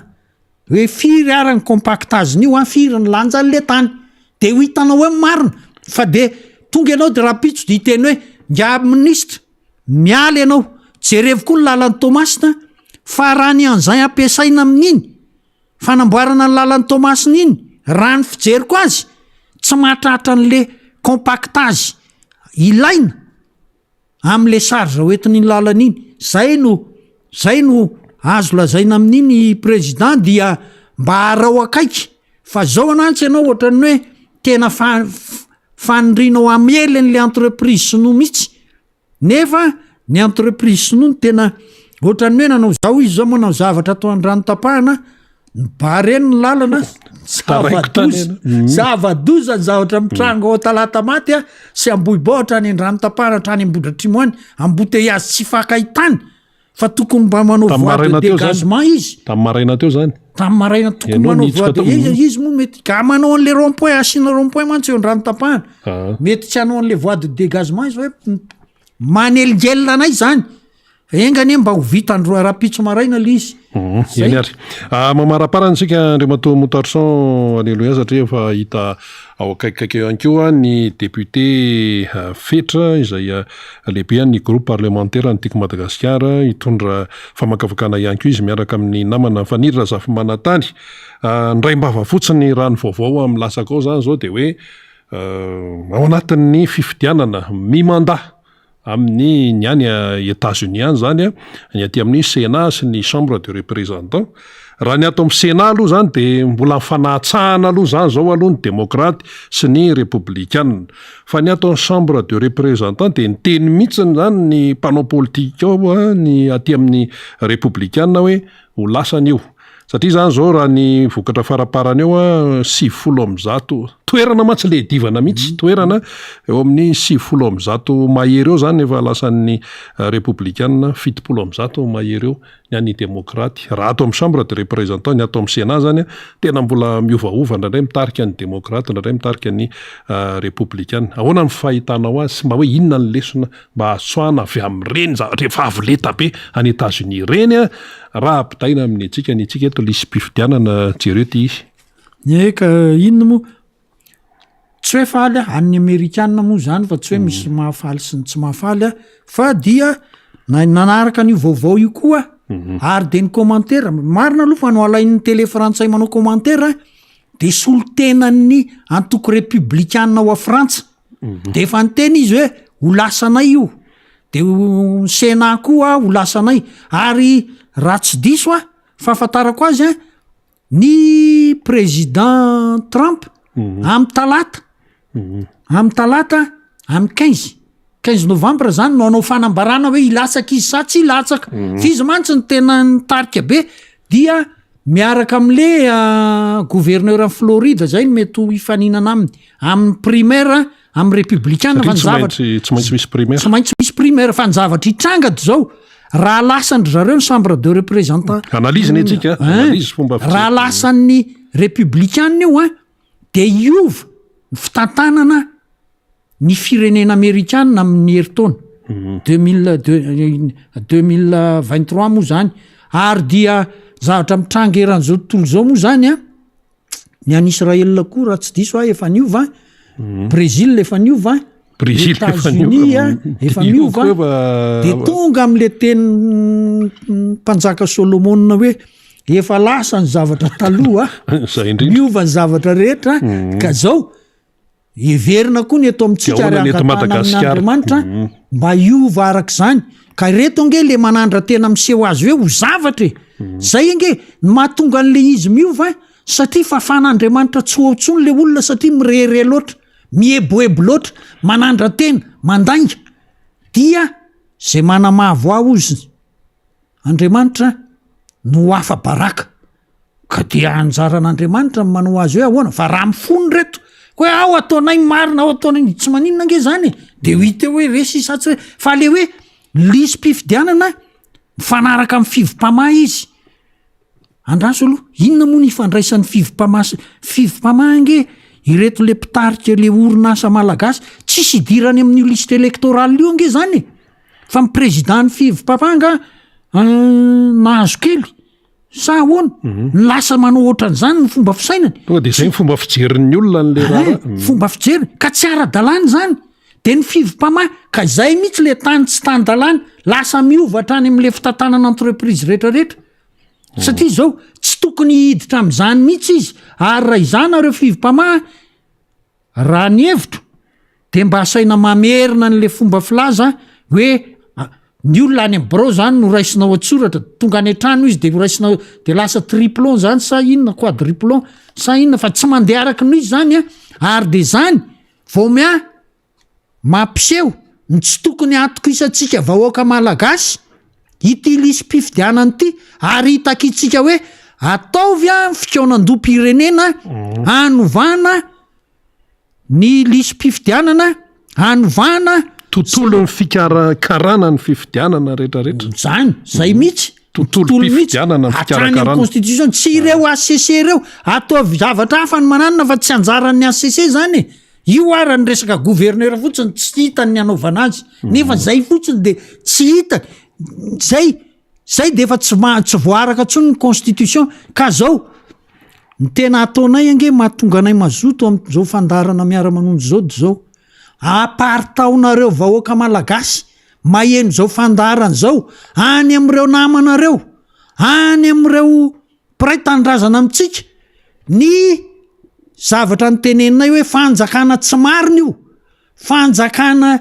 tsy matotra io fanjakana manaonao foana io eo amin'ny fomba fitantanany apartao zany ary tsika rehefa milaza marina tsy mila menatra zany tsy mampitombotsika tsy manaratsy tsika tsy mitsary tsika fa miteny ny zavatra hitatsika fotsiny tsika dia zay no etintsika eto amin'ny fandarana miara-manonja isan'andro mba azahoan'ny olona mieritreritra hoe fa makaiza raha itsika ny tonga mahantra oatra zao ange tsy tonga ho azy zany volatsika amin'ny korisy isan'andro tsy misy vidiny ahoana moa ny tsy hiakatra ny vidim-piainana de ahoana ny mazay de apartao amin'ny olona rehetra asaivo manaraka fandarana miara-manonja zay olona mbola tsy tanaraka mba hafantarany fa miezaka zay manazava ny lizy araky ny fahaizanay hoe manazava ny lizy dia mametraka atsika rehetra eo amin'ny tombondray amin'tian'io tia samotahin'Andriamanitra tsika rehetra manao kokoa amin'ny olona any Mantasoa zay ny antso ny any Toulouse ny any Paris zay ny any Ambanja sy tany be andrefana rehetra iny eny ary i Montpellier koa tsy adonona satria fa miteny foana ao ambadika eo mba tenenao zao Montpellier sy Marseille raha ny any Frantsa izany eny ary isaorantsika Andriamato Motarson alleloia zay nitondra famakafakana teo ambava homana ampo mieritreritra mito iandy ny fandarantsika miara-manonja MBS Radio Mada efa akaikeo ny namana zay anoy indray zany ny famakafakana zany namana faniry io ary efa eo ihany koa ny solombavambahoaka ny Madagasikara voafito amin'ny boriboritany fahadimy ny député fetra izy ihany koa moa dia lehibe ny groupe parlementaire ny tiako Madagasikara mirabanao ny namana faniry eto amin'ny miara-manonja ndao ary eny ary de misaotra ny namana Rina Rabe Mananjara isika nanome ny fitenenana amin'izao maraina ny alarobia fa 7 ny volana novambra 2024 izao. Makasitraka antsika rehetra ny amin'ny fanjoina trano ty fandarina miara-manonja ity. Ny endrikendriky mifandarina moa efa nresadresahana teo foana ny amin'ny hoe tantaky ny ahoana no hitondrantsika azy fa rehefa alarobia de efa fantatsika moa zany fa ny solombambaoka ny Madagasikara fetitra Rahalamozafimbololona zay filohan'ny vondrona parlementaire ny Antokotiko Madagasikara no miara-dalana amintsika rehefa alarobia tahaka izao. Fa mialohan'ny andraisana ny solombambaoka fetra de hanaovana kokoa ireo nandefa kokoa omaly zany teny amin'ny lalana teny fanena tamintsika tahaka izany ohatra ny eny Anosy Zato andrefaneny iny amin'ny Vailava iny de misy tena pakafy antsika mihitsy zay manana tsena épicerie izy mivady fa anisa mivezivezen'ny olona de mizara an'izay vaovao samihafa izay de fantany izy ny tiako ambaran'izay fa kokoa ho anareo zany tahaka izany anko misy andreo zay mpivarotra zay manamorona ety anivon'ny tsena Ravoangy Andrena Valina aty zany zay manao voninkazo de misy namana maro be mahafinaritra de nangataka kokoa tamin'ny afatra de anaovana kokoa zany ny eny Ndrasoloha jerevako tsara satria nisy nangataka kokoa ihany koa eny Akadindramamy eny ho jereva kely vetivetika fa tena namana pakafy antsika izy de nangataka an'izay hoe aza dino zay fa tena manaraka amin'ny fandarana de anaovantsika amin'izay kokoa zay izy dia mba samba mahazo izay hoe tandrify azy ny rehetra zany iza ozy izy karta ety Akadindramamy Monsieur Karta ety Akadindramamy ozy izy le délestage tena olana lehibe mihitsy asa ve ozy izy vokatry ny ady any Ukraine no mahatonga le délestage sa vokatry ny Covid fa tena mafy be ny délestage zany de kokoa zany ho andra karta zany eny Akadindramamy eny zany efa fatapatany zany hoe iza izay hoentsika ao anatin'izay kokoa zay de evakiko vetivetika amintsika aloha zany reto afatra samy hafa ireto de azo tamin'ny 34 12 902 40 salut izy miara-manonja MBS manaraka tsara anareo izahay aty Antsinjorano Fokotany Loafasy be Sahamamy lavitra angamba zany Fokotany Tsinjorano zany Fokotany Loafasy be Sahamamy de miaraba nareo ihany koa manaraka amin'ny fandarina ny avatra voarahintsika manaraka eo dia vakina tahaka izao salame dada ihany ny antsika tsy miverin-dalana amin'izany tsika avy aty Ambondromisotra ihany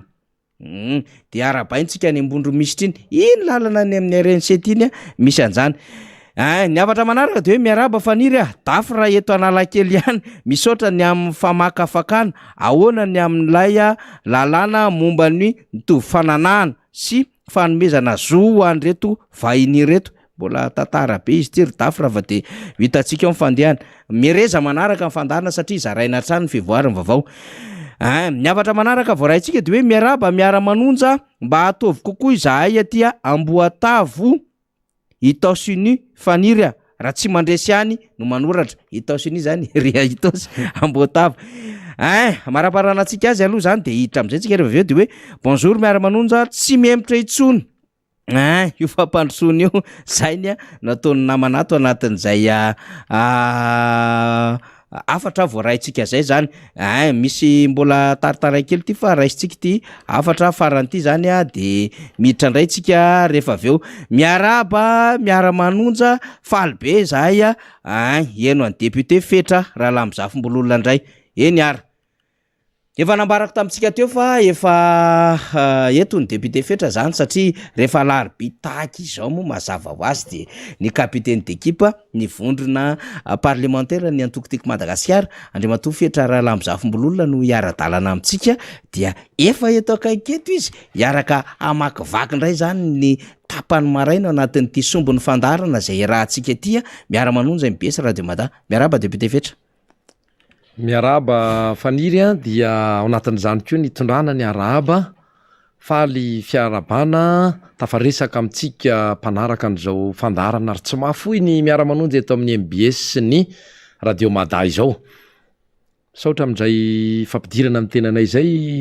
namana faniry. Ary tonga de irosotsika izany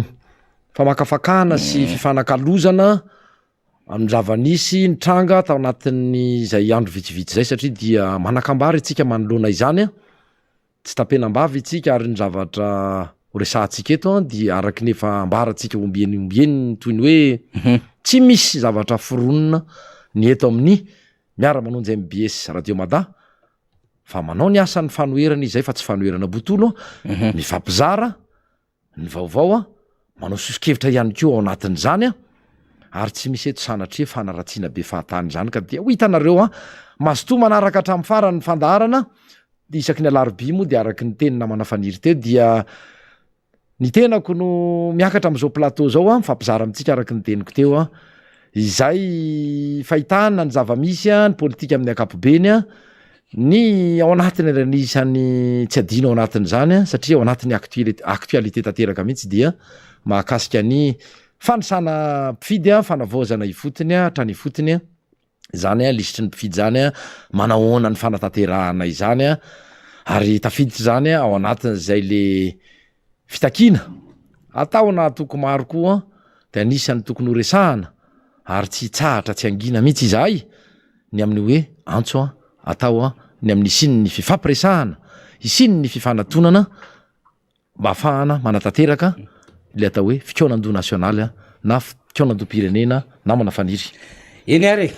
de hoentina ao anatin'ny loha hevitra satria isika moa rehefa miara-dalana amin'ity fandaran'ity de mitondra hatrany ny loha hevitra zay everitsika fa tsara ho resana zany fikonan-do-pirenena resany député fetra zany de anisan'ny namaly izany Andriamatora Jonary Mampianina hery filoham-pirenena teo aloha tamin'ny fionany tamin'ireo mpanao politika fikambanana olon-tsotra malagasy sendra mandalo na mipetraka any ampitan-dranomasina any tamin'ny sabotsy lasa teo niarahany tamin'ny mpandrindra nasionaly ny Antokas VM Andriamatora Kodivarivo dia anisan'ny teneniny hoe zava-dehibe ary ilaina nanaovana fikonan-do-pirenena dia ho resahantsika zay rehefa aveo fa ny vaovao moa zany araky ny efa hitantsika dia nandray anjara fitenenana teo nevon'ny tribune ny COP27 zany ny filoham-pirenena maromaro zavatra andresany teo fa mbola ao anatin'ny fandrindrana ny fandaminana ny fitsiponana ny fandravonana izany rehetrarehetra izany isika satria tsika moa efa manam-po foana amin'ny hoe misy zavatra hafahafa foana tsy maintsy ivoaka amina vetika bary tahaka ny reny zany tahaka ny mahazatra de mbola miezaka tsika no mijery tsara an'le izy zany dia ho tanterina arak'izay ahafahantsika mizara ny vaovao maro samihafa aloha zany fa hoentiny eo any zay rehefa aveo fa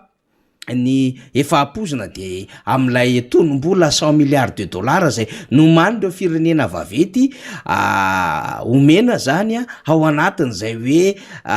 hamatsiana na hanonerana na hanampiana ireo firenena zay voaloto tontolo iainana zany satria zay nge ty conférence de parti ty COP no fiantso azy 27 andia fa 7 ny COP 28 any Dubai nanaovana azy fa ty COP 27 ty de any Sharm el Sheikh any Egypte akoatran'izay dia niodina mitambatra zotra sosialy rehetra ary ny vaovao ny gazety mpiseho isan'andro komalitsika zao dia namoaka tamin'ity tandratsany ny amin'ny hoe nisy 570 namony ainy tany ikongo tany ny amina resaka tsy fahampiana ara-tsakafo de fa kere ny tondrana azy ny atao hoe kere de eo ny tsy fahampi-tsakafo eo ny tsy fanjari-tsakafo dia reo mitambatra zany dia fahasalamana tsy zarizary ary tsy fananana asa tsy fananam-bola zany rehetrarehetra zany de efa misaka ho isika aty an-tanàn-dehibe zany fahavoazana mahazo malagasy rehetrarehetra zany olalovantsika amin'ny adevitra rehefa aveo satria ny safona kely izy omaly lay tanosy be elville tany satria maromaro vaovao mahakasika an'iny fa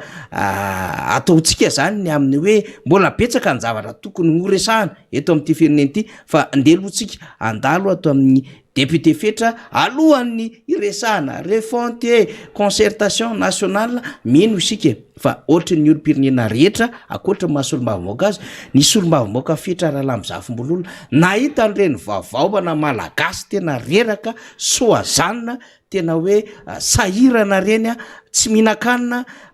mihinapotaka ranopotaka sotrona ny atsimoa ny sasany fakakazo veoveo zay misy pozina makarary mahafaty ny sasany ray fakana ravinala maro be zany am'izao fotoana zao akoatrin'le hoe efa misy miandry fahafatesana fotsiny ary rano vavao fantatra zao maly teny ambondrina te misy lehilahy lehibe minjera fotsiny any anaty tatatra misy malagasy torana eo ampiandrasana sakafo de varina mangataka hoe aiza mba misy mitsetra mba ame sakafo zany zava-misy aina malagasy am'izao fotoana zao ny diaspora ny ampitan-dranomasina sady mandefa n'le sary 5 seconde ifaly dia manao fanetanana be mihitsy ny aminy hoe mba tsara mifanolotra tsika na de euro ray azy alefa netanindrazana de misy koa na manam-panao gazety samihafa manao organisation manangana groupe privé mihitsy ny aminy hoe ndao tsika anao tsy paipaika satria mafy be le fahampitehana vokatra zay hoe fantrano malagasy zay tamin'ny taona 2024 efa nalefatsika teto no orona tsara député fetra tamin'ny omaly de hoe 200,000 tanoany na roetsy tanoany no nampiny mpamma tam'ilay kere zay nanaovan'ny mpanao gazety en France 24 Gaël Bourgia fa nadiadina manokana mihitsy ny moa le tsy zaka ny vavon'ny fanjakana le mamoaka ny vavao etrendreny mino isika fa maro be ny mpanao gazety eo am'sehatra resam-pirenena na ny BBC na CNN na ny RFI na ny TV5 Monde na ny France 24 sy ireo mety onjapeo rehetrarehetra zany na fahita lavitra ho avy eto Madagasikara satria tena matanjaka be ary Madagasikara zany dia saiky milahatahatra amin'ny Eritré na Soudan du Sud na Somalie am'ilay sy fahampitsakafo am'izao fotoana zao zay angamba ny député fetra mba tsara ihany ahenona ny hevitra ao manoloana n'ireny vaovao miodina be tao anatin'ny azo lazaina fa herinandro teo eo zay marina tokoa zany faniry a satria iaraha malala fa tsy eto atoerana am'izao fotoana iterenantsika zao ny filoham-pirenena misolo tena ny Madagasikara ao anatin'izay fivoriana tsona hoe COP 27 izay misy ny fanontaniana mipetraka sady ho atsika rehetrarehetra ho an'ny mpanara-diny fitondrana ary indrindrandrindra ho an'ny filoham-pirenena ianao no misolo tena ray aman-dreny fiantso anao a solotena ny malagasy a am'izany fionana lehibe sy goavana izany na izany ary nefa de tsy mahasakana atsika tsy hametraka fanontaniana satria tsy fivoriana voalohany na fionana tampony voalohany natrehinao zay Andriamatofilo dia mipetraka amin'ny fanontaniana manao hoe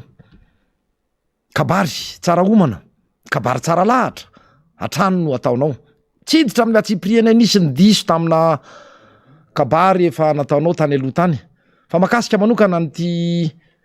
fiaonana ny Egypta ity dia hoe arak'izay kabary tsara lahatra izay nanahoana reny kabary rehetra ny fandimby izay nataonao teny am'ireny tribune na ny tribune ny firenena mikambana na tany amin'ny fiaonana tampony toy izao andinihana mahakasika ny resaka hoe fivoavan'ny toetrandro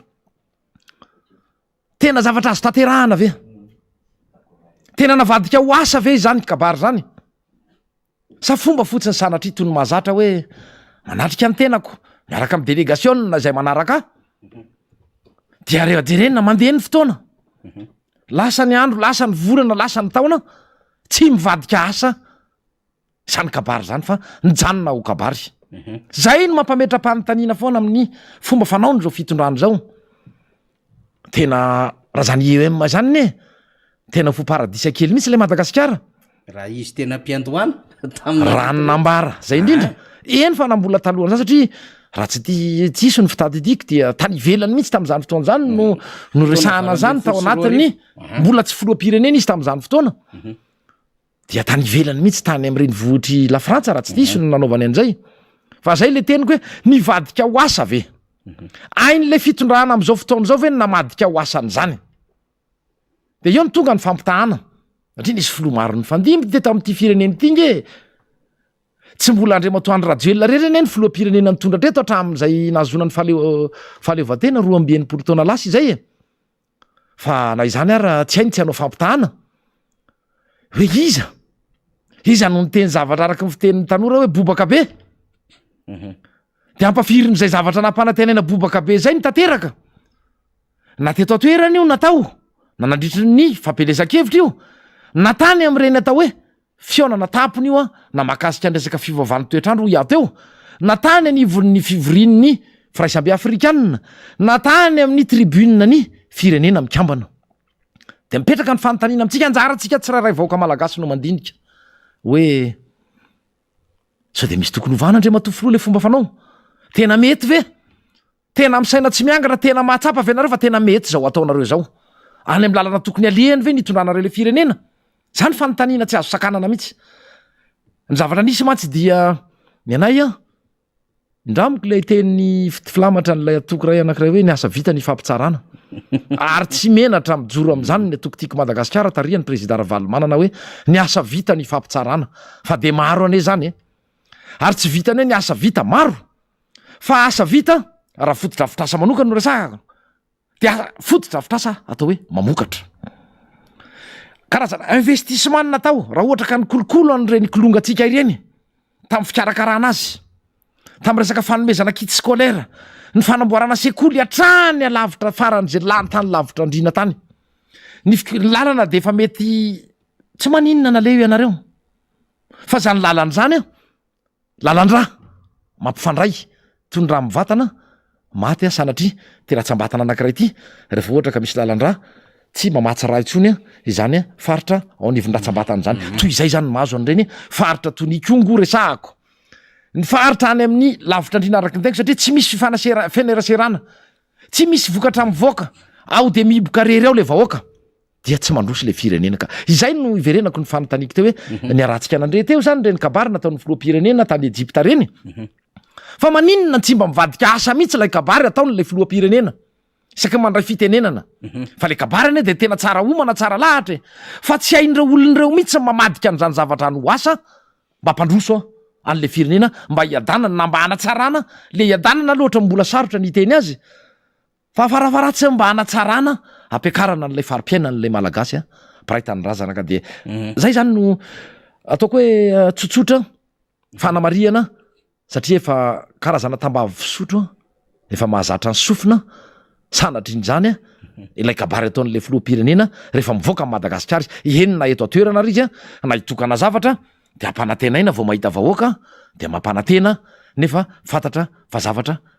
tsy ho tanteraka satria efa fantatra lay fomba fanaony namana faniry amina trangan-javatra ohatrandre mo député fetra zany a dia tsy maintsy atao hatrany le hoe fiainona ny hevitry ny rehetrarehetra ny pahay tontolo iainana ny mpandalina ny resaka inona moa zany ny ranomasina ny manodidina an'izany ny resaka raisam-pirenena ny toe-karena fa rehefa miresaka an'izay tsika député fetra rehefa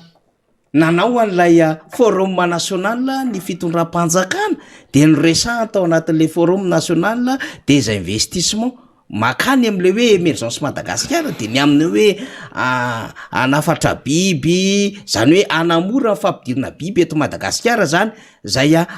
ho fiara-miasa amina mpandraraha tsy miankina zany na be adevitra iny akoatra ny mihamisy insisy fa zao raha ny fandehany bavao am'izao fotoana zao satria tsika moa zany miresaka an'le hoe tsy fanjary-tsakafo kere samihafa dia manomboka miteny teto amin'ny fandarantsika député fetra de niantso tajoko tsara tamin'ny tapabolana lasy ianao tena niantso hoe ay zareo manam-pahaizana malagasy mitenena mijoro ianareo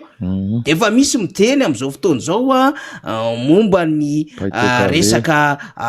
tontolo an-dranomasina sy manodidina an-dranomasina misy paitoekarena am'izao fotoana zao efa mba mahafaly zany député fetra satria teto isika niantso an'izany de manomboka mipotra mijoro izy ireny ankehitriny fa tsy mamela ho irery a Madagasikara anatin'izao hoe fahampitehana izao tena marina tokoa zay namana faniry ary isaorana asa moa na ny fanojo sarotra ny ambo hoe efa nisy namaly ny antsonay ny am'izay le hoe fijoroana fanampinana fanavotana n'lay firenena satria ny zavatra hita dia olona tonga tampoka teo amin'ny fitondrana tsy niomana no mitondra ny firenena etsakilany maro ny manam-pahaizana izay miara-miasa manodidina n'zany filohampirenena zany nefa mahagaga fa de mangina tsy miteny manoloana ny zavatra atao mifanohatra amin'ny lojika mifanohatra amin'ny atao fomba fanao iraisana firenena maro maneran-tany ny am'izany hoe fomba fitantanana firenena izany ka mampitotongana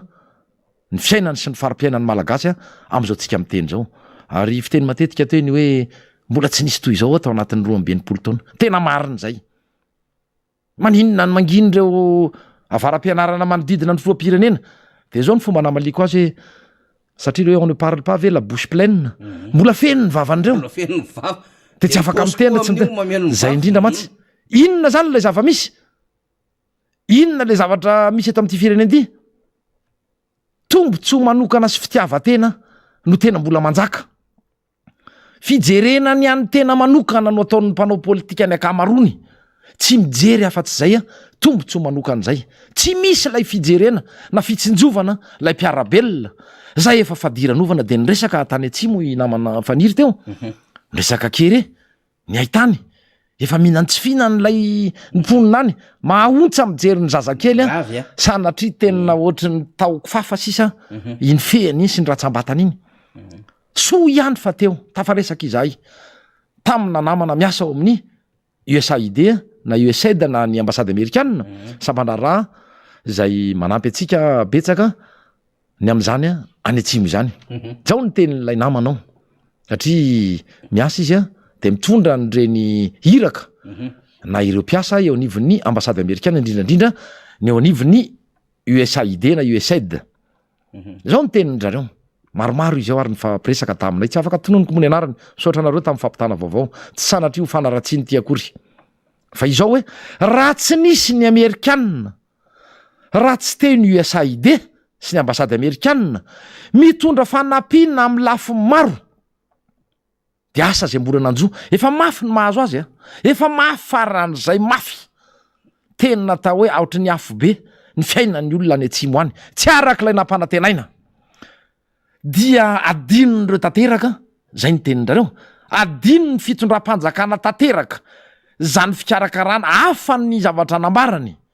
fa afa ny zava-misy any atsimo any tsy misy afa-tsy ny akamaroa ihany dia ny firenena amerikanina amin'ny alalan'ny USAID amin'ny alalan'ireo lay diplomaty sy ireo mpiasa anivon'ny ambasady no mitondra fanampiana amin'ny lafiny rehetrarehetra arak'izay tratrany fa raha zany fanjakany zany olo zareo dia tsy misy zavatra ataony any amin'iny tapany atsimo nosy zay ianjadin'ny tsy fanjari-tsakafo tsy fanjari-tsakafo fa tsy fisina mihitsy akory tsy hoe tsy manjary le sakafo hoanina marina hoe mety tsilon-raketa ny hitanao hoaniny nisy zavatra be deabe ny teneny namana faniry teo fa tsy fisina mihitsy tsy fisiny no ampidirina ny ambava noho ny le ahitany firifiry ny mpitondra ny fandimby teo ary zany ahitany sikeretany zany ange fa nisy hatry ny tsatsy miteny hoe fa agola tany akory mety ao le fivaovan'ny toetrandro manaiky fa efa teo ary tokony efa niomanany zao mpitondro zao izany fa araky mbola mafisiko ny teniko teo hoe araky ny nambaranyireo le mpiasa malagasy eny anivony zany ambasady amerikanina sy masovo amerikanina ary ny USAID zany de hoe raha tsy misy any reto ambasady reto fa asa zay mbola manjoa ireo olona amanetsiny ianjadiny zany keresy mahitany any atsimo any zany ka dia anjaratsika no mitsara mety mandre izao ianareo any amin'ny faritra atsimo any maiza misafidy amin'ny fotoana anankiray zay hitanareo avita tena amoaka atsika amoaka nyty fireneny ity ao anatin' zao fahantrana lalina izao ary verenako ihany le tenin'ny faniry teo ihany keo makasika an'ireo le hoe za moa ny laza teo hoe namana faniry mety no ny antsotsika ve na mety efa natsiary tena sy tonga sainy reo avara-pianarana malagasy izay minoana fa manana ny maizy azy tsy araky ny fanaovana tsinitsinina zay ataony ny filoam-pirenena azy ny amin'ny hoe anafatra mpampianatra vanivelany zay fantatra fa tsy isy satria tsy manam-bola ny karama sy ny tambo-karama n'ireo eto atoerana raha tsy voalohanao tsy voalohan'ny ministera iandraiketanao ny volan'ireo mpikojakoja lalana raha tsy voalohanao zavatra maro ny lalana kely raha tsy voakojakoja reo route nationale de hitetateta anao lalana migodana autoroute zay mbola anisan'lay teniko te hoe kabary tsara lahatra fa tsy isy fanatanterahana mino izany zay tsy fanatsatsona akory ny tetikasa araky ny teniko hoe ny hevitra de tsara foana raha mbola tetikasa sy mbola projet de tsara foana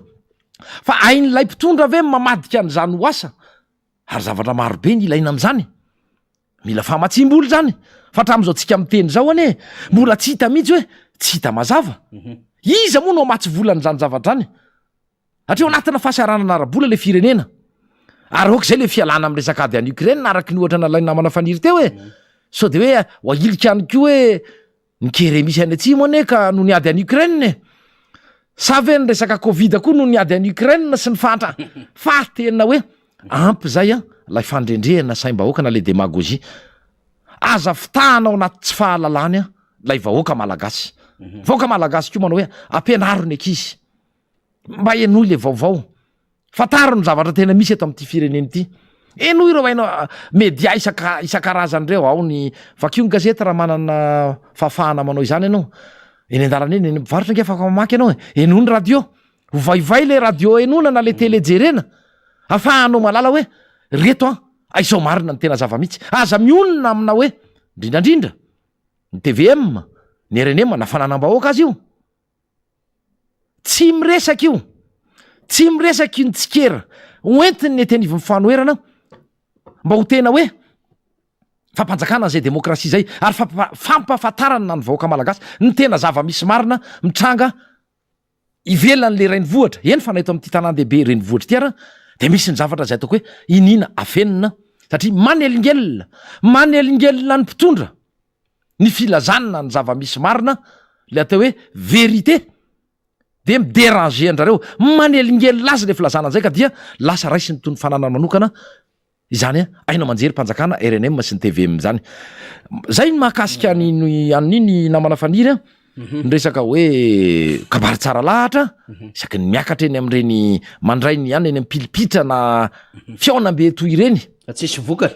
tsy mivadika asa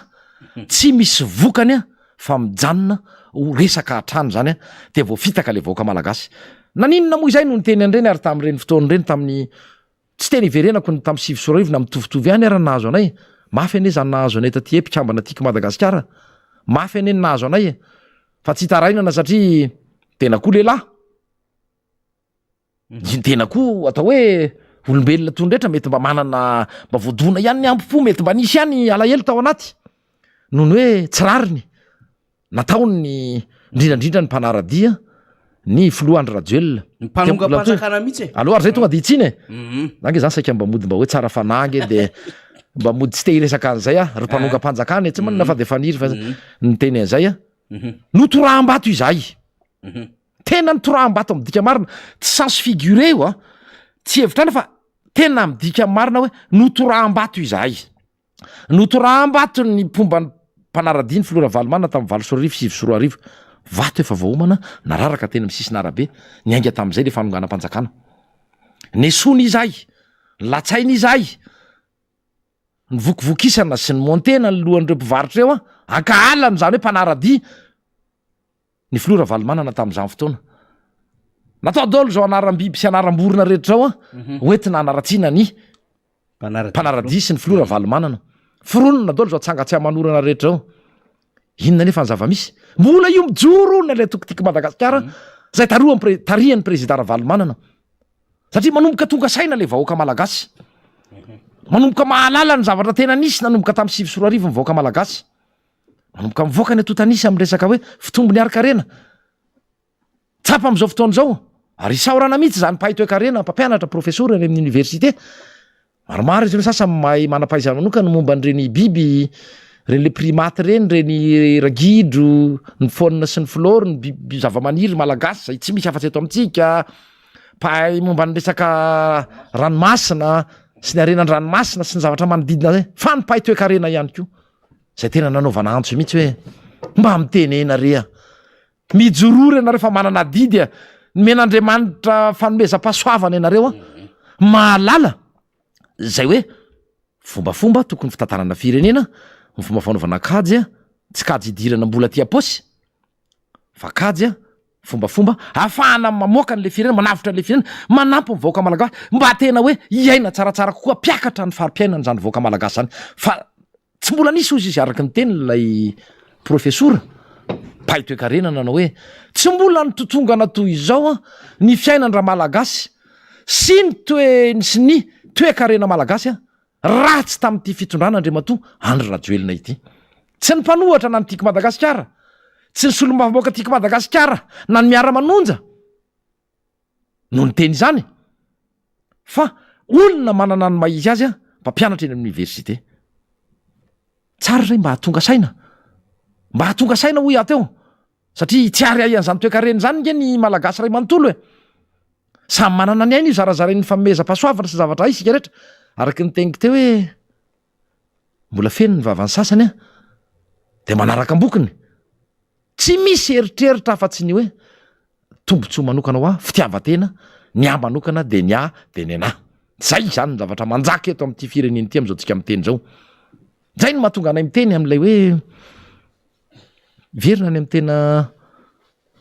zavatra nisany resahanay matetika eto amin'ity fandaharany ty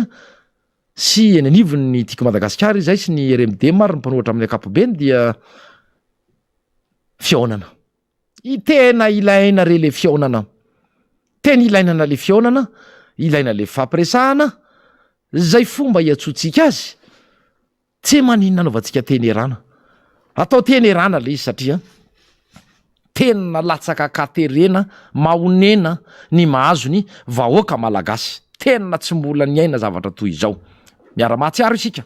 petratsika mivoaka malagasy ny fanontaniana mety ve nitondran'Andriamatoa Andry Rajoelina any amin'ny tokony ho izy ve nitondran'ny filoha-pirenena ny fiainam-pirenena am'izao fotoana zao sy ireo manodidina azy reo tompony andraikitra isa-tsokajiny manahona ny toetoetra ny tsirairay modely tsara tokony alay tahaka ve na fakatahaka ny ataon'ny olo-mofidy na avy amin'tiako Madagasikara io na avy amin'ny vondronambara fa manana ny maro anisa mahita ve nareo fa tena tokony izao ny fanao maneran-tany tsy hoe sanatritsika anao copier-coller be fatany fa hoe mba misy kosa le iraisany mba misy ilay fomba fanao tokony mba hoe mendrika hita fa hitondra makany amin'ny fampandrosoana ho an'ny tombontsoany rehetra zay zavatra fa tsy ho an'ny tombontsoa manokana fa miariary loatra ane lay tsy fijerena araky ny teniko teo lay fitiavatena misy eo amin'ny ekipa an'Andriamatoa Andry Rajoelina ary anisan'izany fa ho tononoko hatramin'ny atokony hoe ny atoko TGV toy izany koa ny atokony Ramatoa ministry ny serasera reo sisa no miolon'olona fandresantsika tetony makasika an'izay nisy atoko maro ianareo nandrafitra le atao IRD na irimarana zay atsonareo azy de miovanarana foana moa ianareo na malasa mapara na lasa tsaikotsony na armadana mifangarongaro alo izy fa izao ianareo aminay de TGV foana aminay ianareo de ekipa an'Andriamatoa Andry Rajoelina avokoa zao anefa tsy ny fanovanareo ny anarana ny ampiova ny fitiavan'ny olona nareo na ny ampiova ny fahaiza manaonareo fa ny fanaonareo tsy miova na iovanarana fa zato fariva eo ianareo fantatra fa ezanana fenany iny na manavaniry lay tsy fahombiazana raha ny aingy hoe TGV tany amboalohany de niova ho TGV mapara de ohatrany adinidiny le mapara de niova ndray le TGV koa naprimina satria anisany namotika an'ity firenena ity de nivadika ho RD irimara inona ndray niova tsy arindrinatsy fa ho avy reny fifidianana afaka volana vitsivitsy ovan'ireo olona ndray zay satria tiano fafana amafana n'lay zavatra tsy fahombiazana endrika tsy fahombiazana zato isan-jato tam'le fitantanana le firenena fa ny fahombiazana hitany de anampanan-karenany akamaron'ny manodidina niodikodina na mpivote niodikodina teo manodidina ny filoha-pirenena miariary zany ary tsy vitan'izay fa nisan'le culture n'le tsy le impunité na le atao hoe firaisana tsy kombakomba mihitsy ny am'izay le tsy maty manoto zay iarovana ny akaiky azy ny pray atoko ny pray fikambanana sanatry ny vava pray fiaviana satria ny tombontsoa-pirenena ny tombontsoa maro anisa tsy jerena havana tsy jerena fiaviana tsy jerena finoana fa izao zay nanao ny tsy mety de tokony mandray sazy mifanandrify araky ny voafaritry ny lalàna amin'ny zavatra tsy mety ataony ka ohatra tsara tokony omen'ny filoha-pireneny zany zavatra satria maro loatra ny zavatra tsy mety eto amin'ny fireneny zany dia tonga am'izay nefa alohan'ny idirako am'izay so de manana zavatra ambary na mana fanitra satria efa maraparana ny anjara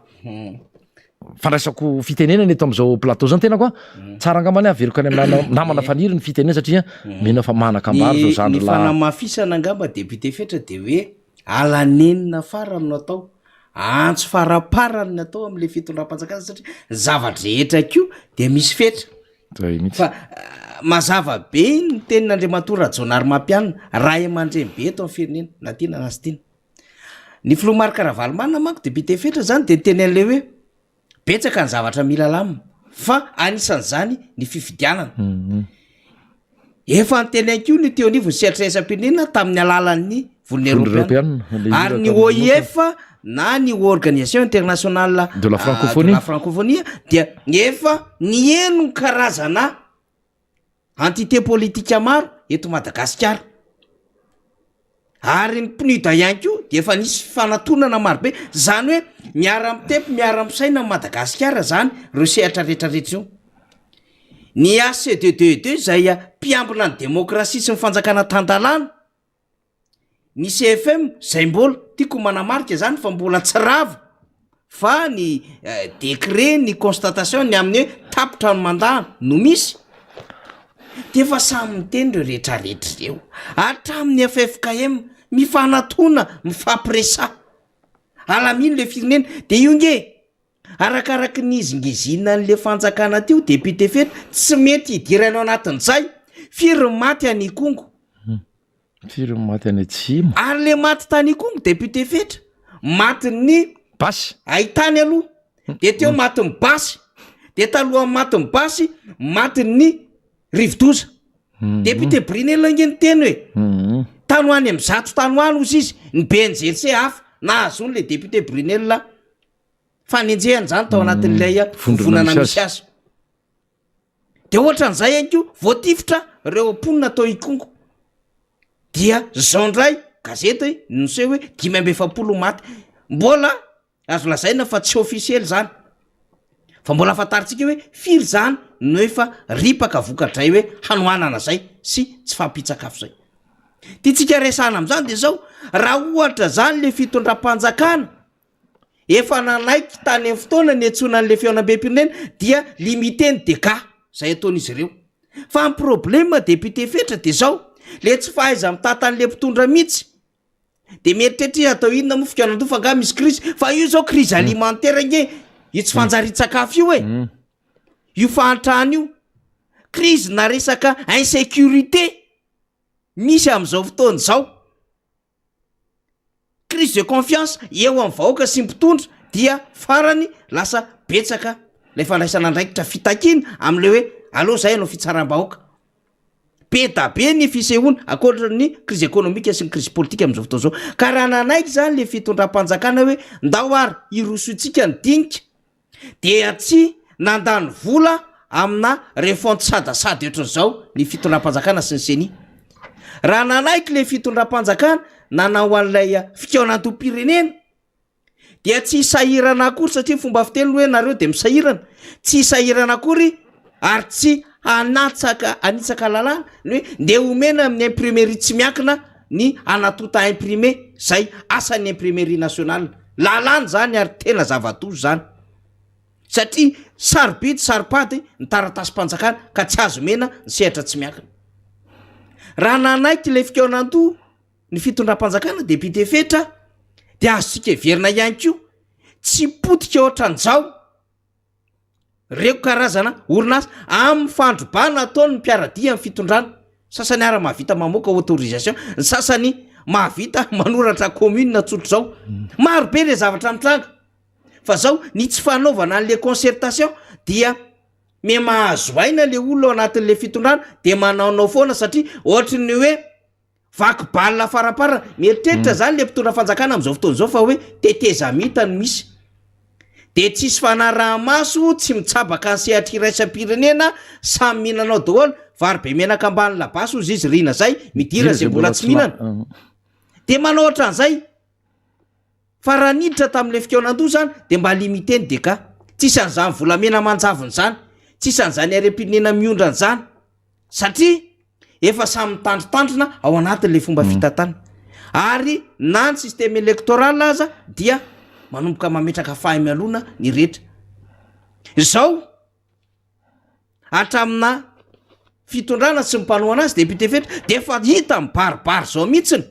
mandeha manao fampelezan-kevitra ny miteny tsisy hoe fidio rajoela 2023 tsy ataony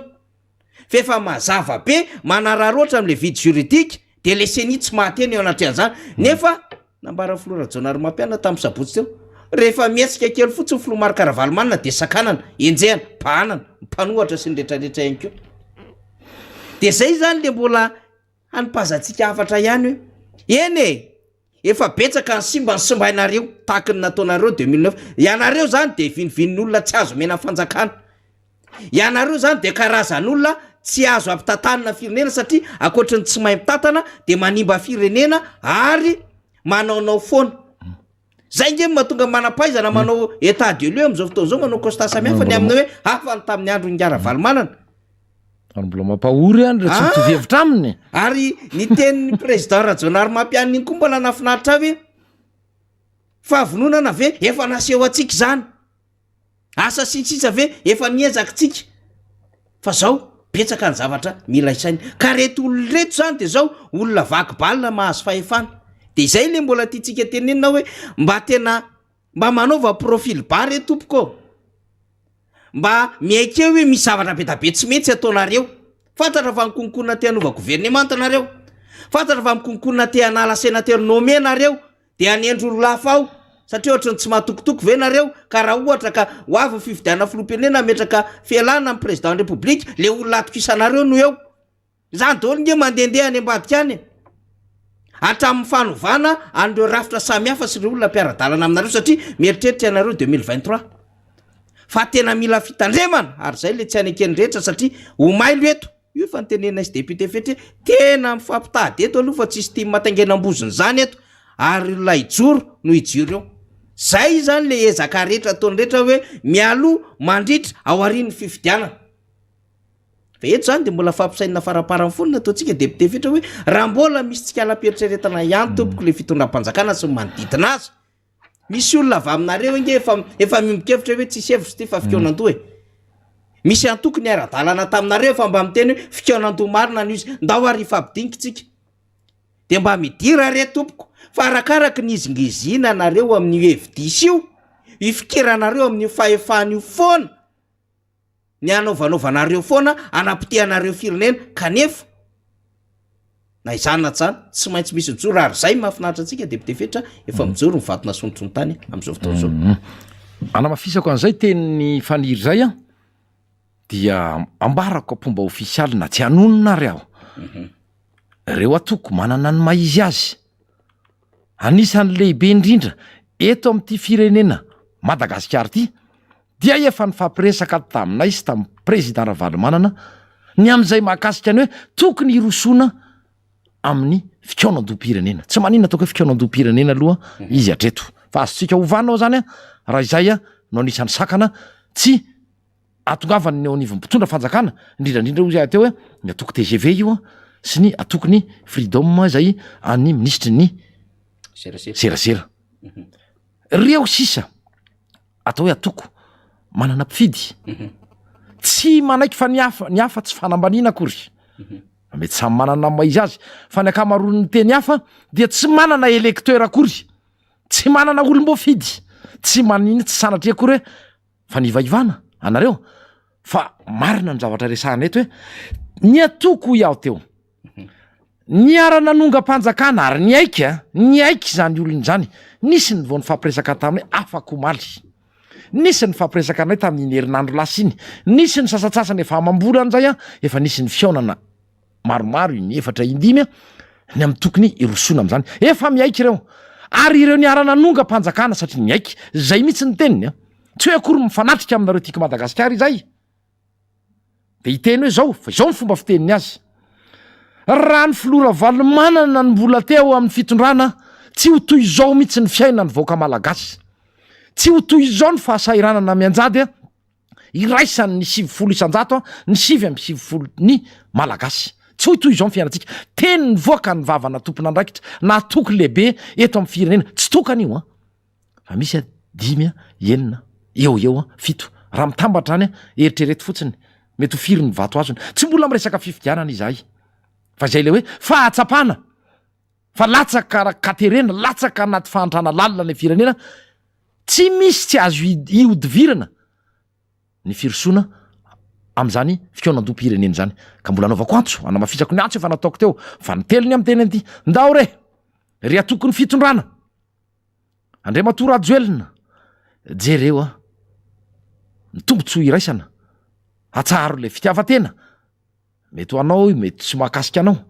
mety ny olom-boafidinao mety tsy ny olom-boafidinao mety ry olom-boatendry re olona miodikodina manodidina anao a aok'izay rea aok'izay a fa araky ny teniko tsy misy afa-tsy ny firosoana am'izay fikaonando zay a fa efa tsy tafavoaka intsony a lay firenena ray zay teny any koa te tsy resaka menasy ity fa fomba fijery fotsiny ihany ny amin'ny hoe inona no mety hitranga satria efa manangasanga sanatriny zany a ilay korotana tsisy maniry ny avinin'ny korotana eto mahatongo teny an'izany izay fa izao koa zany io iarahantsika mahita io a ny fanatanterahana n'lay atao hoe refonte ny liste électorale na fanavaozana manontolo izany liste ny mpifidy zany manahoana izy tsy mandeha amin'ny laoniny aloha mba tsy de tena asika be am'le teny eny tsy mandeha araky ny tokony ho izy tsy araky nieritreretana azy tsy araky ny neritreretana azy efa saika anao tsy anao ohatra mandroso mihemitra natao ihany le izy ohatra anankiray foky tany anankiray 1 kilometatra miala anatananarivo renivohitra de tsy izy any fa somanandrariny mbola tsy misy fanisana mpifidy any na anankiray izy am'izao tsika miteny zao somanandraro no aza hitatsika tsara fa eo avaratry ny boribory tany fahadimy no misy azy tsy ampy 1 kilometatra ho iata eo miala eo satria limite ny boribory tany fahadimy de eo mahazo mo ny teny an'io azy fa misy akadra mamy eo de mikisaka kely mena varatra tsinarany ianao a zay eo ny somanandrariny tsy misy satria miantso anahy re olona fa misotro ronono zay ao an-trano presque 24 heures sur 24 zany hoe am'y fotoana rehetra 4 ora amin'ny 4 ny akamarono izy a koatran'le metsena kely a de ao an-trano tsy misy zany manahoana ny any lavitra rehetra efa nitanisa toerantsika teto namana faniry toraka zany ihany koa ny resaka hoe namoaka totanisa ny tao anivon'ny seny fa efatretsy sy ray tapitrisa ny vita tao anatin'ny 2 volana mahery kely zany hoe 2 volana latsaka kely sisa afahana manatanteraka araky ny fempotoana napetraka misy date de référence atao a misy période de référence napetraka na daty napetraka afahana manatanteraka azy de mba ataova inge le règle 2-3 hoe raha ohatra n'iny zany a satria efa vita ny tanan-dehibe na natomboka ny tany tanan-dehibe de atao nykajy hoe hotratra ve izay le hoe ao anatin'ny 3 volana no anatanterahana le lefansa tsy avy atrano ny valiny matoa zay mbola miteny inona vaolana ajanony io rehefa vita ny fikaonandom-pirenena ho iaho teto tamin'ny heriny androany mazava be mihitsy zay tena nazava le hoe irosona aloha lay fikaonandom-pirenena fa zay tapaky ny rehetra ao a tonga dia anaraka izany atsaka ny sy-andavany a nytiako madagasikara zay nge mahatonga anay manao antso aminareo e fa aok'izay le valiteny botolo aok'izay le fiolonolonana aok'izay le fiatreretana ny tenanareo sy ny atokonareo satria o ampelantananareo le fahefanam-panatanteraka fahefanam-panao lalàna fahefampitsarana zay tsy resaka tsony any hoe tsy misy fisarahana le fahefana efa ianareo any miokupe an'le rehetrarehetra ao efa ianareo any no mitazona an'ireo mitazona ny renina ny fitondrana nyty fireneny ity tsy mila lay toerana izahay ho iaho fa mbola averiko ihany hoe rehefa vity zany ao anatiny zany fikaonandom-pirenena zany afaka ifampiresahana satria na oelana oaingana tsy maintsy isy fividianana eto aloha mandritra aoriana ny fividianana mba tsy isy olana fa tena hoe mizotra tony reny tany efa mba milamina mandroso tsy misy olana zany resaka fividianana zany fa tsy gidragidra lava foana raha vo resaka fividianana andresahana eto am'ty madagasikara ty aok'izay le fifanenjehana be aok'izay le fifanaratsiana fa izao kosa nanao ny tsy mety a tsy maintsy kosa mandri satria ny atao hoe fanaratsiana mantsy namana faniry de ohatra no ahitsoko kely hoe olona madio a marina tena za tsy miteny ohatry ny anjely fa hosorapotaka lizy satria zay ny atao hoe fanaratsiana aratsiana ianao fa ny olona nanao ny tsy mety raha resahana ny tsy mety ataony mampatsy azy ianao ny zavatra tsy mety ataony tsy fanaratsiana velively fa filazana fotsiny ihany hoe tsy mety a ratsy zao ataonao zao a tsy fanaratsiana zay a fa filazana ny zava-misy zay zany ny mahakasika an'iny dia antso le natao teo a ndao re ampy zay fitiavatena ampy zay fifanaratsiana famoronana lainga zany anisan'olona nyty fireneny ty ary tena aretina mihitsy aretina mikiky izy lay mpire fanodimandry malaza zay hoe aretina mikiky fampialona ty tena zany retrarehetra any no manjaka eto am'ty fireneny ty raha ovina vao mbo tonga saintsika ndao re anao fikaonando pirenena satria efa mitokamonina teniko zay a ary mbola averiko ihany foana hoe efa mitokamoniny ianareo a fotoany zao a ampisehoana ireo fandretretena miroso isika tsisy korotana eto a fa fifidianana milamina no atrehtsika eto a ary andraisan'izay lany ny vahoaka sy tena lany ny vahoaka eto a ny fitantanana ny firenena ary am'izay fotoan'izay a afaka miandrandra zany fampandrosoany zany a ty Madagasikara ty maraparantsika fa ovakina aloha député fetra reto afatra voaraintsika reto ata anatin'ny 3412 salama mm za tena mionana ity fandarany tya atya tamatavy saingy rediffusion foana no henoko nefa tiako foana salama mitady ravinahitra aty tamatavy ihany de miarabany salama zany fa minon'olona ankolaka nataon'ny fitondrana eto afa-tsy ny fitifiran'olona tsisy fiadina fa natao ikongo sy ny tsisa de ny fitazana potsiny ireo mpiasa mitaky ny karamany tsy voalo antaona maro secrène fer croma fram sesesy sinsisy na ny fary malagasy natsangana aza aizao tsy voalo karama ny kere rehetra voapirofonyireo a taolana mifono oditra amiko dia crime contre l'humanité mihitsy zao zavatra miendrika hotoriana any amin'ny CPI satria tsy fomban'olombelona itsony izay ny avatra teo salama faniry nambinina ty andravoangy any ty kopatanana ho an'ny député Rambosalama ao mamofona osoka triplan ity fifidianany ty satria ety de afaka de tapatapaka lizy zany hoe tsy tonga tsara le message zany eny ary zay ny ambona afatra nivakitsika tato anatin'ny afatra zay voaraintsika tamin'ny 3412 zany tsika moa efa milaza fa raha misy vaovao any amitsika any mahakasika nytony resaka reo fanisana lisy mpifidiana na kopia fahobe io mila manaramaso mila misaintsika indrindrandrindra tony karaha-panondro tony satria mandado ny trambo isika ty député fetra manko a zao mampiasa tetikady be da be le mpitondra fanovana président fokotany famomezana baiko chef district famomezana paipaikady ny CLR fametrahana ny agent recenseur nientriky ny fanisana mpifidy sisisisa itony kopia fahobe tony koa raha tena manaraky ny arabe indrindra ihany koa atrikoatrin'izay le resaka karaha-panondrom-pirenena ka zay ny tiana tenenina mandrakariva hoe aza mandromandro manandrara aza mandromandro mananaretiny sika fa mandady ny trambo mila mailo ny filora valomana marina sika député fetra alohan'ny amaranana nefa dia tsaroko ihany ny kabary ny président Ravalomanana raha tany Tomasiny izahay herinandro vitsivitsy lasa izay ny am'izay le tokony hamailo atsika mianakavy isika rehetra io tsy tsika tiako Madagasikara ihany na ny mpikamba anatin'izany atoko zany na ny mpikambana anatin'ny RMDM fa isika malagasy iray manontolo mba hitsara tsy hitanila mihitsy manoloana ny zava-misy am'izao fotoana zao petraka amin'ny fanontaniana misy matsy hatram'izao no atao hoe mbola tsy niaina ary ny fahanana lainga tamin'izany fotoana mba hanonganana ny président Ravalomanana ny antony de izao tiako ny milaza ny teto ny antony nananganany rareo ny filora Ravalomanana dia fantatr'ireo mpanao politika vereo izy ny teny vazana reo le mpanao politika zay tsy mieritreritra fa tsy ny tena ratsy saina ty tena raha velipetraka eo elaela filora Ravalomanana zao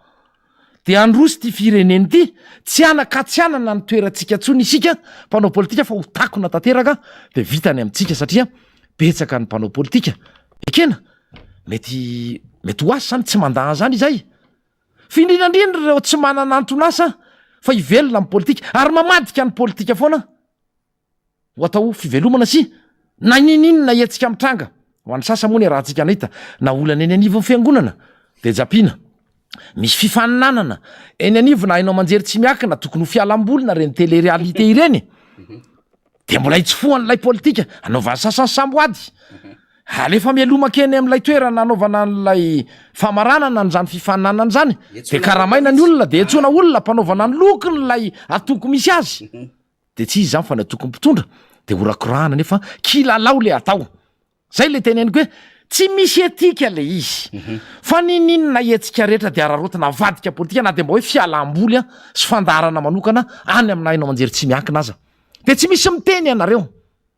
tsy misy miteny ianareo ambara fa raha eman-dreny mampalaila ane zany ozay ve no ataontsika fitaizana ny taranaka sy ny fitaizana ny mpaitany razana tsy avy atrany ny valiny zany rehetrarehetra zany zavatra mitranga eto am'ty fireneny ity misy mieritreritra fa mahiny zavadrehetra nefa rehefa tena dinianao tsy misy zavapatany na ny fomba faran'izay kely aza tsy misy zavapatany de ireareana l izy io moa fiteny hoe ny tapany any no mikobana ary ny vahoaka am'izay fotoan'zay no itsara namana vaniry hoe ny tapany any no mikobana ary arahantsika malalina zava-misy maro manerana n'ity fireny ity fa fisehosehoana fanapara-pahefana fifampiarovanao am' ratsy tsy azo ekena tsony ny toy zany ndo ifampiresaka indray mandeha mbola miverina indray fikoananjopirenena antso amin'ny ofisialy to am'izao fandaran'zao ndaorea aok'zay apriminy ampo be zay tsy nety natao zay ndao iresaka andatabatra boribory ndao le tombotsoan'ny maro anisa nojerena fa iara iainga ihany tsika rehetra rehefa hoe vity zay misy teny raha ny fanaovana ary tsy maintsy hoekeny rehetra zay teny mivoaka sy feikevitra mivoaka am'zany ampy zay ny fifanaratsiana tao anefa na tsiaro mafo zany ny ainanay zany tamin'ny 20 sy 7 fa nandefitra amin'ny flora valimanana de nanaraka an'izay fandeferan'izay izahay mpitarika eny anivon'ny distrika eny anivon'ny fokotany rehetreny satria tsy pilady akory izahay araky ny teniko teo manana ny maro anisy izay ary samy teny an'izany izahay amafisiko ny teny lay ataoko hoe filohana toky lehibe zay niona taminay tamin'ny andro vitsivitsy lasa zay nanao hoe raha ny flora valimanana ny mbola nitondra n'ity firenena ity dia tsy toy izao izy ny zavanisy teto amin'ny firenena raha izay raha tsy nandefitra ozy izy miflora valimanana tam'ireny 20 reny sy tam'y 6 raha nandrika ny nisy teto zao kosa nefa tsy nisy midemy mihitsy tsy fampitahorany ity hoe inona no hitranga am' 3 sanatry engany na misy avisana ny ratsy na manafaniry sy mpiaino ajaina iavin'ny soa ary tsy teanany ratsy isika samy tsisy mieritreritra nisy ny korotaneto ka aoko zay ampy isaitsaina n'zay teny zay hoe ndaorea manetretena ndao iona fa efa mitokana ho ianareo teo mitenina mitoka moniny ianareo tsy resaka fampitahorana zany fa afaka manisy isika ty miaraka aminay fatapatatrareo fikoanandoa ity koa ity ihany ko aive ito koa ito aiza sisa ito sisy ianareo atoko ray roa tena mariny zany zavatra resahako zany hoe ampy zay mila manetry tena ndo irosony zany fa tena vaolana tsara ho an'ny firenena zany teneninay janga dia zay sy zay namana faniry no le hoe omena foana ny chance aloha raha mbola azo atao no mifampiteny ny teny miflora valimana zay ke de hoe teny gasy eny no ifampiresahany fa tsy teny afy ary olombelona salomolombelona ny resaka eo fa tsy sanatry ny zany olombelona sy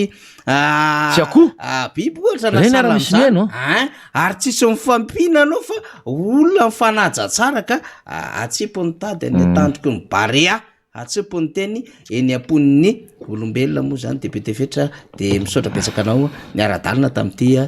larbi fa sy mivola novambra ty misaotra tsika rehetra ihany koa ao anatin'izany ianao namana faniry misaotra ny namana rina ihany koa misaotra ny tonton mota ny teknisianina rehetra ao ambadika ao indrindrandrindra isika mpiaino mpanaraka an'izao fandarana miara-manonjy zao tsy mahafoy ny fiarahana fampizara raha misy ny tokony ahitsy teneny izahay fa mifomadiona ndraisanay zany raha misy ny zavatra tianareo resahana ampitao aminay rehefa maro ny zany amin'ny alalan'ny SMS amin'ny faniry amin'ilay laharana finday teo de mbola mampirisika atsika rehetra ny am'izay le hoe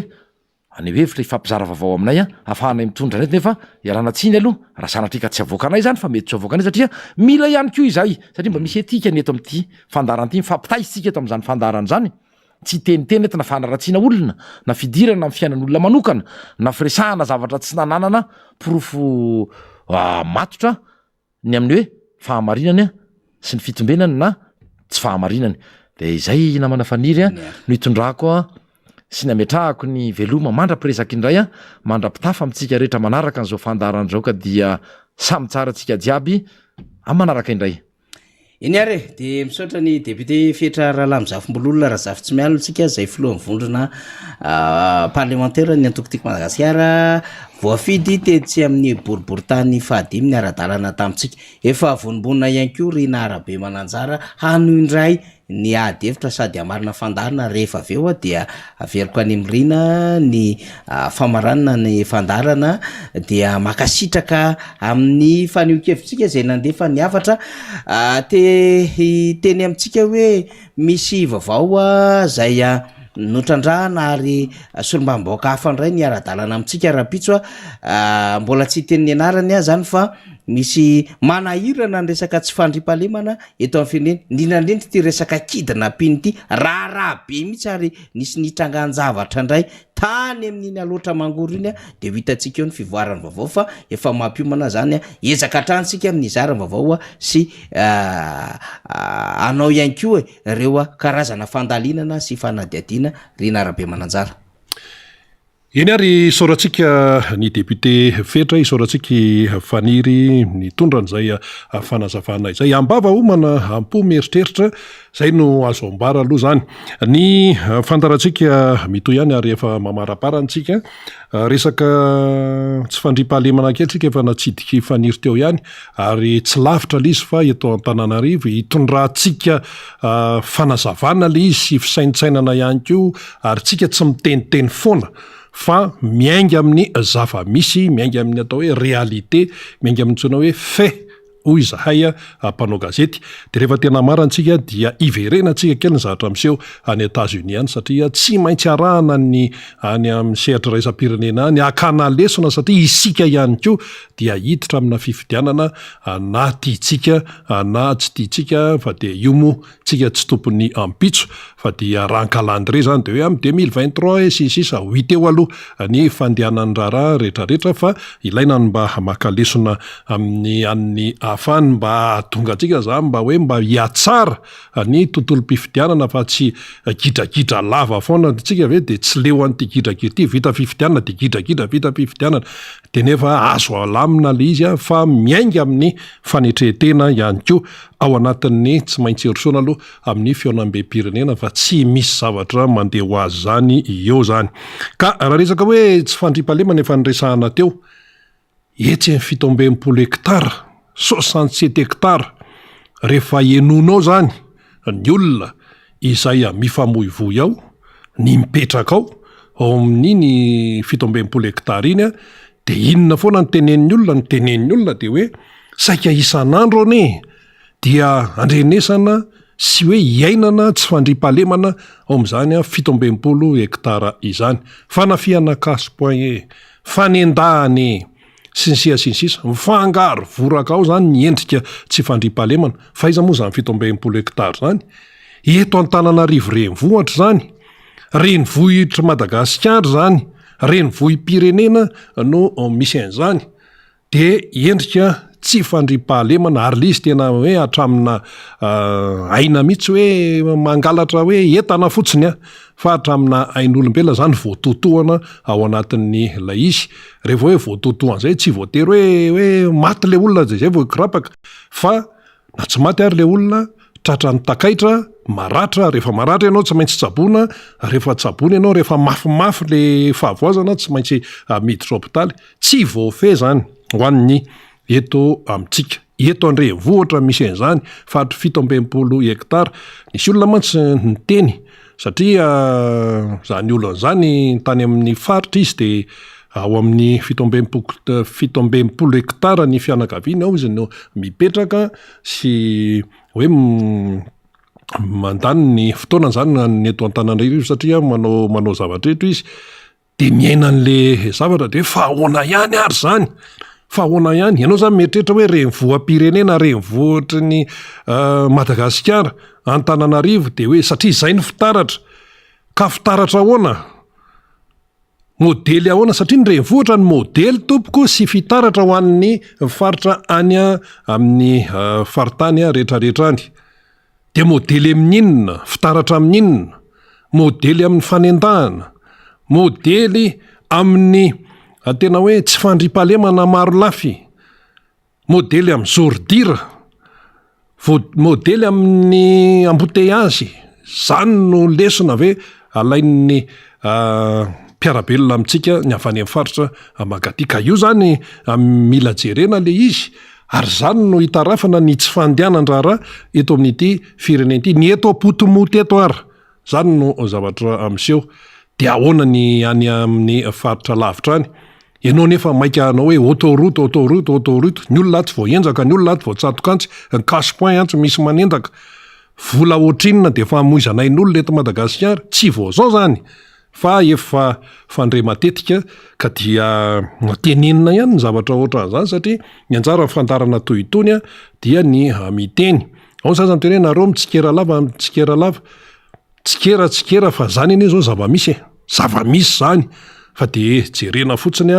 ilay izy ka mila fivoarana ny fiarahamonina eto Madagasikara fa tsy petraka fotsiny eo zany de eo de vita ny tsetsehatra fotsiny tsy vita amin'ny fitsetserana fotsiny ty raharaha ty zay ny momba an'iny aloha amaranantsika azy tanteraka de ndraimbava fotsiny amin'ny fifidianana mi-mandat any États-Unis raha ny vaovao faraparany teo zany zao raha ny hoe chambre de représentants de fa mizotra makany amin'ny fandresen'ny républicaine seza mantsy ny divanao tena seza mihitsy satria resaka parlemanta le izy 16 5telopolo-700 ny seza amin'ny chambre de représentants zany dia 870 ny majorité raha mahazo 870 zany ny atoko ohatra na ny démocrate na ny républicain de izy no majorité de ankehitriny zany zao efa mitarika lavidavitra ihany ny républicain nga Donald Trump zay filoham-pirenena teo aloha américaine dia manao revanche satria izy moa menimenina tamin'le fifidiana filoham-pirenena tany antoerana tamin'ny 2020 hoe tena nisy tsy feteza nisy alabato sy dia manao revanche izy amin'ity ary izy amin'izao fotoana zao 7-70 taona ka raha 7-70 taona izy dia mieritreritra hoe mbola tena mahazaka tsara fa itony fifidianany tony mantsy de fa mibanjina sady ny présidentielle any Amerika amin'ny 2024 ny antsika 2023 ny endry zareo 2024 kanefa na izany aza dia somary sahirakira nga Trump satria misy raha namana anankiray tsona hoe Ron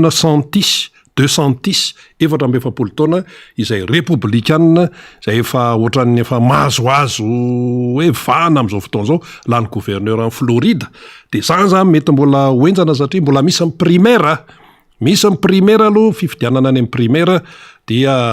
arakarak'izay zany ny mivoaka ho candidat présidentiel any États-Unis raha hoan'ny républicain ohatrany koa ny démocrate tapitra ny fantarantsika tamin'ity fotoana ity saorany ianao nahatra hatramin'ny farany samy tahin'Andriamanitra velomatoko